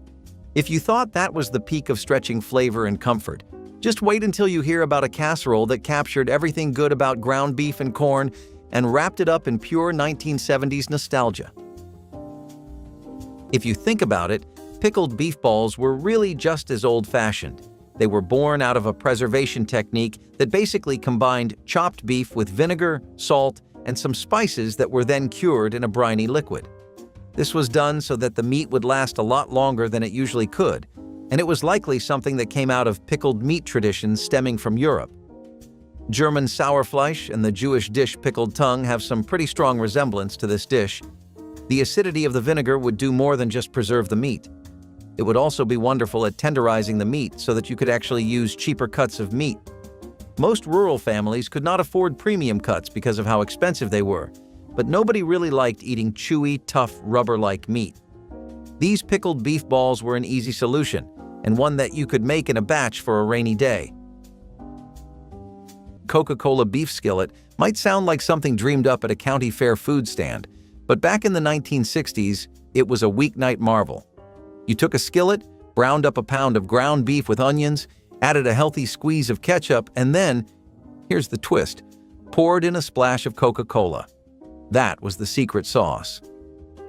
The soda added a surprising depth, a sticky sweetness that balanced the tang of the ketchup and rounded out the beefy base. It cooked down into something thick and glossy, like a glaze that made every bite feel more indulgent than it had any right to be. Kids went wild for it, and parents loved that it took maybe 15 minutes to get on the table. Coca-Cola beef skillet was the edible proof that the best meals often come from a bit of whimsy and whatever is sitting in the fridge door. And if pasta was your pantry fallback, then the next recipe might just be your new meatloaf obsession.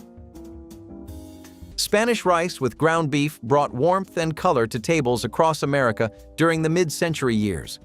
Ground beef was browned with onions and green peppers. Then uncooked rice was stirred in and toasted slightly before canned tomatoes and water were added. The pot simmered covered until the rice absorbed all the liquid, turning tender and deeply flavored with tomato and beef. Cumin, chili powder, and garlic gave it warmth that made the kitchen smell like something special. This one-pot meal required no side dishes and could feed 6 people from a single pound of meat. Grandmothers learned it from neighbors, from church cookbooks, from watching their own mothers work without measuring spoons. The dish was forgiving, adjusting to whatever vegetables were available. Leftovers went into tortillas for lunch the next day, or were simply reheated with a splash of water. It represented practical cooking that turned cheap ingredients into something families genuinely craved. Stuffed green peppers made a quarter pound of ground beef look like abundance. You sliced the tops off 4 large peppers, stood them upright in a baking dish, and packed them tight with a filling of ground beef stretched with cooked white rice, sometimes equal parts, sometimes more rice than meat when money was short. 1 can of Campbell's tomato soup went over the top, thinned with a half can of water, and the dish baked for close to an hour. The pepper softened and sweetened. The rice expanded inside the filling. The sauce darkened at the pan's edges where it had caramelized. The USDA published stretching guides featuring stuffed peppers in 1930s budget bulletins as a formal protein extension strategy, but nobody needed the bulletin. 4 people, 4 peppers, a quarter pound of beef, 1 can of soup. You didn't need to know how to cook. You needed to know how to count. Grape jelly meatballs were the 1960s best-kept potluck secret, and the rule was simple. You never told anyone what was in the sauce until after they'd had seconds. Equal parts grape jelly and chili sauce into the pot. The meatballs simmered in that sweet, sour purple glaze until they turned glossy and tender, and the whole thing went into a crock pot you could carry across town. Every woman who made them swore the recipe was too embarrassing to share. Every woman who tasted them begged for it. The chemistry was real. The jelly's pectin thickened the sauce, the fruit's acidity cut through the fat, and the result tasted like nothing you could name but couldn't stop eating. Church socials, baby showers, and neighborhood suppers from the late 1950s through the 80s all had a crock pot of these somewhere on the table. When someone finally asked what was in the sauce and you told them, you watched the same expression cross every face: disbelief, reconsideration, and the slow reach back for another one. That expression was the whole point. What do you do when you need to feed 12 people on $1's worth of meat? You make calico beans. The dish got its name from the patchwork of colors: dark red kidney beans, pale butter beans, white navy beans, and pork and beans all tumbled together with browned ground beef, diced onion, and a sweet tangy sauce of brown sugar, vinegar, mustard, and ketchup. It stretched a half-pound of hamburger into a crowd-sized dish where nobody felt shortchanged. Slow-baked for an hour until the top caramelized and the juices thickened, calico beans became a potluck institution across Iowa, Minnesota, Wisconsin, and the Dakotas throughout the 1960s and 1970s. Some families added bacon for smokiness. Others stirred in extra canned beans for body. It earned its place at the Fellowship Hall table by proving flavor had nothing to do with price. Adding grated carrots or zucchini into ground beef was a quiet, clever trick that served multiple purposes in Grandma's kitchen. It wasn't only about making the beef stretch further, though that was a big part of it. It was also about slipping in extra nutrition without anyone noticing. Carrots added a natural sweetness that balanced savory flavors, while zucchini added moisture that kept burgers, meatloaf, or casseroles from drying out. Grating the vegetables fine meant they disappeared right into the beef, and kids usually had no idea they were eating vegetables at all. In a time when every ingredient had to be used wisely, this method made sense because it extended protein portions and made meals healthier at the same time. It also gave the beef more body and volume, turning one meal into two without anyone feeling shortchanged. This trick carried a sense of care, because Grandma knew how to make meals nourishing as well as filling. Today, with rising costs and an emphasis on hidden veggies, this old idea feels surprisingly modern. It's a reminder that cleverness in cooking was never about fancy ingredients, but about small adjustments that turned the ordinary into something bigger and better than expected. Salisbury steak casserole was the homemade version of a frozen food legend. Instead of pulling a silver tray from the oven, families made their own from scratch, and honestly, it was usually better. This version called for seasoned ground beef shaped into thick oval patties, then baked in a mushroom and onion gravy. It was rich, saucy, and had that stick-to-your-ribs kind of feel. If you were lucky, someone would sprinkle crispy fried onions on top during the last few minutes in the oven, adding that perfect crunch to an already comforting dish. It was not a fancy meal, but it felt like something special. Some people added Worcestershire sauce or a splash of soy for extra umami, but most just used canned soup and a good hand with salt and pepper. You would serve it with mashed potatoes, egg noodles, or a slice of white bread to sop up all that gravy. Kids loved it because it tasted like fast food. Adults loved it because it was hearty and cheap. Ground beef and turnip hash was born in farmhouse kitchens, where turnips were as plentiful as potatoes and just as important. When meat was scarce, women would dice the turnips fine, brown them with onions, and stir in a bit of ground beef for flavor. The turnips softened but kept a slight bite, their peppery taste blending beautifully with the savory meat. Everything cooked together in a skillet until golden and fragrant. It was the taste of thrift, of stretching what the land gave until it lasted through winter. Served hot with a fried egg or a slice of bread, it was a meal that required little but gave plenty. Farmers came in from the fields to eat it, grateful for its warmth and weight. It was not fancy, but it carried the flavor of resilience, the reminder that the simplest foods are often the most honest. Smoky ground beef with wild mint and juniper berries might sound like something a fancy chef dreamed up, but long before it ever hit a white tablecloth, it was the food of survival and celebration. Ground beef was browned low and slow, then mixed with hand-picked wild mint leaves and crushed juniper berries, which gave it this cool, smoky bite that you could not fake with store-bought seasoning. The beef soaked up the woodsy flavors until every bite was like eating a piece of the forest itself. It was a dish that stuck with you, the kind of taste that did not just fill your belly, but rooted itself deep into your memory. Sometimes it was served with a simple flatbread, sometimes spooned over roasted squash or wild rice if you were lucky. If you think mint and juniper could breathe that much new life into a skillet of beef, wait until you see how good old-fashioned flint corn turned a humble shepherd's pie into a feast you would swear was touched by magic. Beefy bread pudding was supposed to be a savory spin on a traditional bread pudding. You know, Throw in some imagination and fun in there for the sake of it. It originated as a way to actually get rid of stale bread. You'll notice that throughout this list, people found a lot of uses for stale bread. Now, we would probably just throw it out, but most people thought that there was no need to waste something that could still be made into a decent dish. In the early 20th century in America, beefy bread pudding started to evolve into a casserole-style dish because that was just a far more convenient way of making it. The shift we have towards the end of the 20th century towards lighter meals and smaller portions is because individualized eating really became a thing. People could literally order whatever they wanted, specialized, processed, and canned to their every craving. Back in the start of the 20th century, meals still had to be made with respect to how good they were at feeding the whole family. Beefy bread pudding happened to be pretty damn good at doing that, especially when it comes with mashed potatoes as a side or some gravy. Campfire foil packets were one part meal and one part memory. If you ever went to a summer scout camp or had a backyard cookout in the 1960s or 1970s, chances are you have made one of these. It started with a square of foil and a sense of adventure. You piled on raw ground beef, thin sliced potatoes, carrot coins, and slivers of onion. A little salt, a little pepper, maybe some garlic powder or ketchup if you were living fancy. Then you folded it all up, sealed it tight, and tossed it into the coals, or the oven if you were indoors.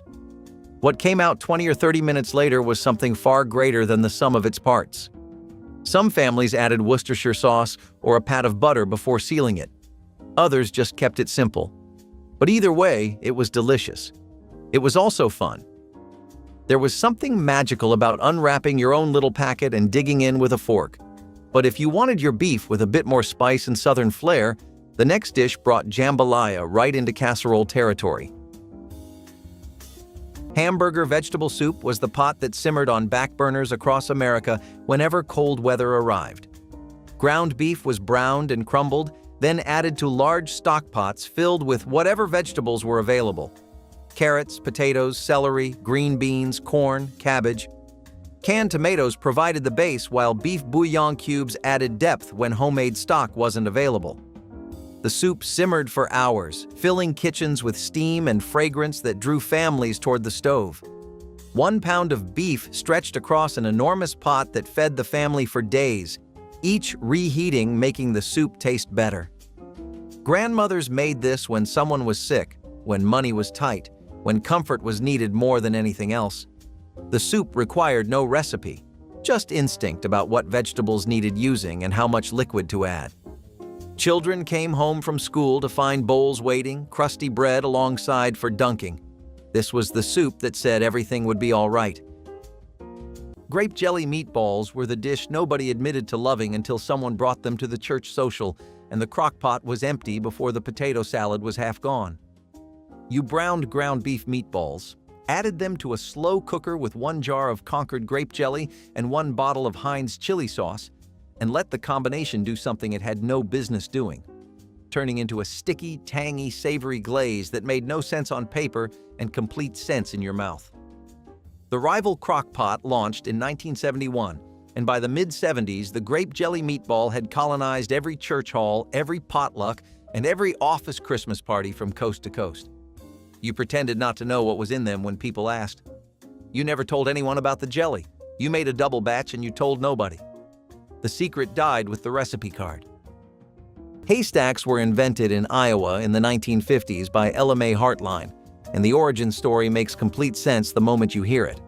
She and her husband had lived in Arizona, loved tostadas, and when they moved back to Iowa, tostadas weren't something you could find. So she built a version from what was available: seasoned ground beef, canned beans, shredded cheese, diced tomato and onion, layered on saltine crackers or corn chips, and called it a haystack because of how it looked when assembled, the layers tumbling up into a loose pile.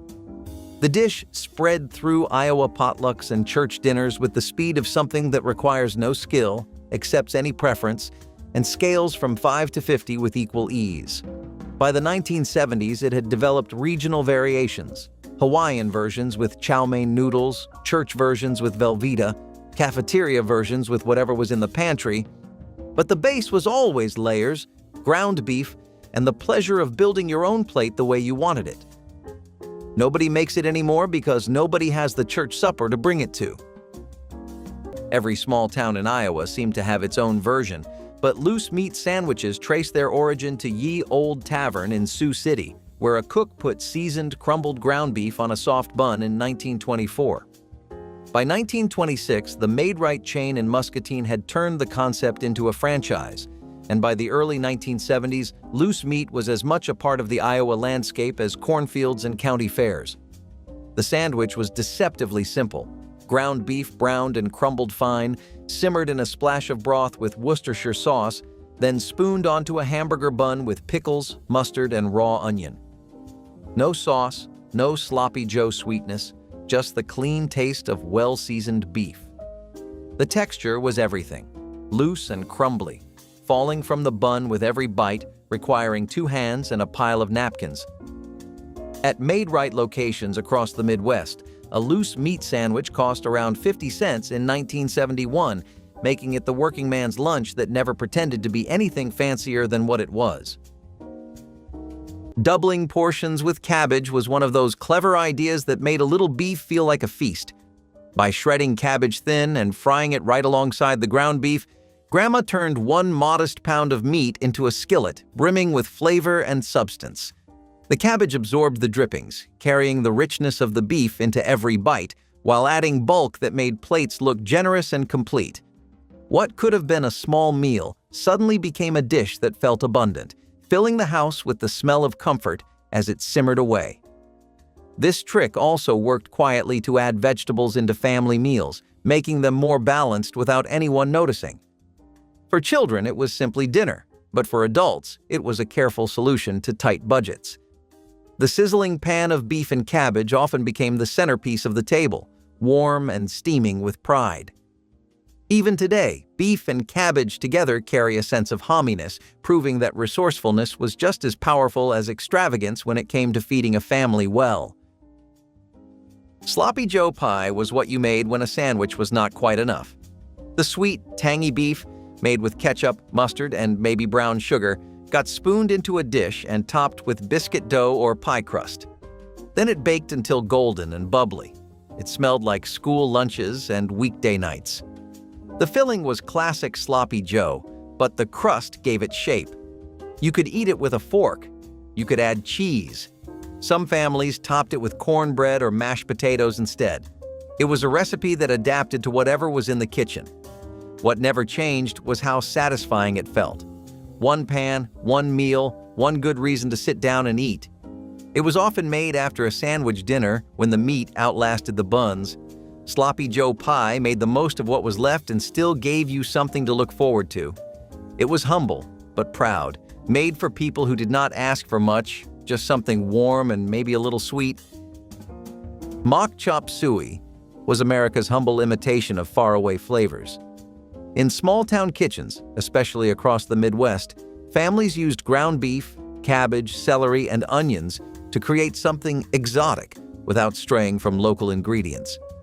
Soy sauce, or more often a few dashes of Worcestershire and salt, gave it the illusion of Eastern spice. Everything simmered in a thick gravy and was often served over rice or noodles.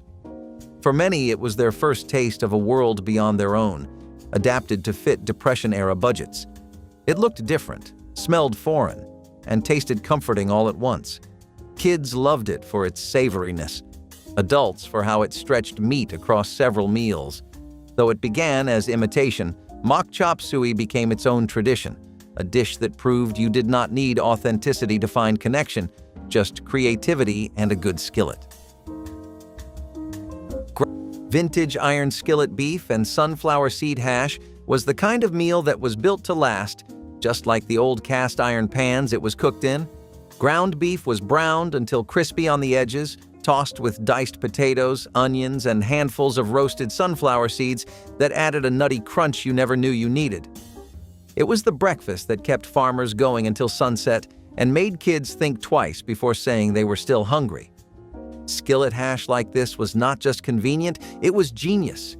Everything cooked in one pan, nothing wasted, everything tasting like it had been kissed by the smoke and heat of a wood-burning stove. The sunflower seeds were the wild card, adding little bursts of flavor that turned an already great dish into something special. Some folks even tossed in a fried egg on top if they were feeling fancy. But even plain, it was a meal that tasted like hard work, fresh air, and good living. And if you think hash can fill you up and warm your soul, wait until you dive into a stew that turns ground beef and roasted pumpkin into the kind of harvest feast you will dream about. Spam. Beef hash is a budget-friendly dish that came out during the times where people had literally nothing to work with. The name of the game was stretching whatever bits and pieces of meat you had for as long as you possibly could. This happened to just be the best tool available for doing that, and man, it was seriously efficient. Hash itself was just a chopped and fried mixture of different kinds of meat scraps, potatoes, and onions. It actually goes back several centuries, and the addition of Spam and beef together was something that was a World War II innovation. Spam was something that became a household staple mostly due to the shelf life it had and the incredible amount of affordability. It was something you could also mix in with other kinds of meats to make these hybrid dishes. I'm not talking about meat bits, but actual cuts of meat. Most Spam beef hash recipes had very staple ingredients that everyone was used to, but it was the convenience of having everything packed like that in such a neat little format. Nowadays, Spam's actually making a return thanks to how expensive food in general has become. Chow mein hot dish was a Midwestern potluck legend. It walked into the room carrying the scent of soy sauce and sizzling beef and left behind nothing but an empty casserole dish and a few requests for the recipe. Born sometime between post-war optimism and the suburban casserole boom, this dish took inspiration from Chinese-American takeout and made it its own. Ground beef was browned with chopped onions and celery, then mixed with a savory sauce, usually soy sauce and a can of cream of mushroom soup. That combination might sound odd, but it made everything come together with a velvety, umami-heavy punch. But the real fun started when you dumped a whole can of crunchy chow mein noodles right on top before baking. But if that flavor combination sounds bold, buckle up, because the next dish on this forgotten road trip adds soda to the skillet and somehow makes it work. Hamburger stroganoff brought a taste of elegance to tables where real beef stroganoff was financially impossible. Ground beef was browned with onions, then sour cream and canned cream of mushroom soup were stirred in to create a rich, tangy sauce. The mixture was served over egg noodles that had been boiled separately and buttered generously. This wasn't authentic Russian cuisine. It was American adaptation that made fancy-sounding food accessible to working families. The sour cream added richness that made the dish taste more expensive than its ingredients suggested. Grandmothers made it when company was coming, and they wanted to impress without emptying the grocery budget. The dish came together quickly once the beef was browned, making it perfect for weeknights when time was precious. Children who had never tasted real stroganoff grew up thinking this version was the genuine article. The noodles absorbed the creamy sauce while the beef provided substance that satisfied hungry appetites. American chop suey was what New England called it, slumgullion in Maine, Johnny Marzetti in Ohio, American goulash everywhere else.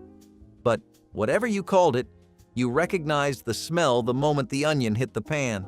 Ground beef browned with onion, elbow macaroni added dry, canned tomatoes and water poured over, the lid on and the flame turned low until the pasta had absorbed most of the liquid and the beef had dissolved into every bite. It's documented as far back as 1938 in Northeast cookbooks, shaped by Italian-American one-pot cooking and the Depression need for something filling and cheap. Campbell's tomato soup became the 1950s shortcut, and nobody was embarrassed about it. What's been lost isn't the recipe. It's the smell of it on a Tuesday evening in a small kitchen, filling the whole apartment with the certainty that the week was going to be all right. When payday was still 3 days away and the pantry held nothing but a quarter-pound of ground beef, a little flour, and a loaf of bread, hamburger gravy over toast got the family fed. The recipe required almost no ingredients. Brown the beef in a skillet, sprinkle in flour, stir in milk, and cook until the gravy thickened into a creamy, peppery blanket that poured over toasted white bread. It was a cousin to the military's infamous creamed chipped beef, but made with hamburger instead, and families who ate it rarely called it by any formal name. It was just gravy on toast, or Hamburger gravy. Spoken plainly because the dish itself was plain. What it lacked in glamour it made up for in honesty. A full plate for less than 25 cents, ready in 10 minutes and warm enough to make a lean week feel survivable. Cooking with onion soup mix was one of those mid-century hacks that made its way into countless beef recipes, and for good reason. The packets were cheap, shelf-stable, and packed with onion flavor that instantly transformed ground beef. Grandma would sprinkle it into meatloaf, burgers, or casseroles, and suddenly the dish tasted like it had been seasoned all day. The dried onion flakes added texture, while the seasoning mix brought a savory depth that was hard to achieve with just salt and pepper. For busy households, it was a shortcut that never felt like cheating, because the results were always so satisfying. Families grew used to the rich flavor it gave their meals, and the convenience meant it became a pantry staple in many homes. Today, with so many seasoning blends on the shelves, onion soup mix feels almost quaint, but it was once revolutionary in its simplicity. It proved that with a single packet, a plain pound of beef could be turned into something memorable. This trick was less about being fancy and more about being clever, and that's exactly why it became one of Grandma's sworn-by secrets. Hamburger spoon bread bake was a southern trick that turned two humble meals into one. You seasoned ground beef, poured cornbread batter over it, and baked it until it puffed and browned. The meat stayed juicy, the cornbread caught the drippings, and every bite was soft and satisfying. You served it with a spoon, never sliced. That was the charm. It was food for people who had worked all day and just wanted something warm. It was often made with leftover cornbread or box mix, paired with beef fried with onions and maybe some paprika or chili powder. Cheese? Sometimes. Vegetables? If they were around. It depended on what was in the pantry and who was coming over. Spoon bread bake was loved in small towns where casseroles mattered, and feeding more people with less was a way of life. It might not look like much, but it was as filling as a second helping of love. 60 recipes. 60 ways a generation made a single pound of ground beef carry a family from Sunday to Friday. The hamburger gravy, the skillet stroganoff, the casserole your mother could throw together between the news and supper. Pull one out this week. Cook it the way the recipe was meant to be cooked. Because the cookbooks may be gone from the donation bin, but the food is still there, sitting in the muscle memory of every grandmother who knew what to do with 69 cents and a hungry table.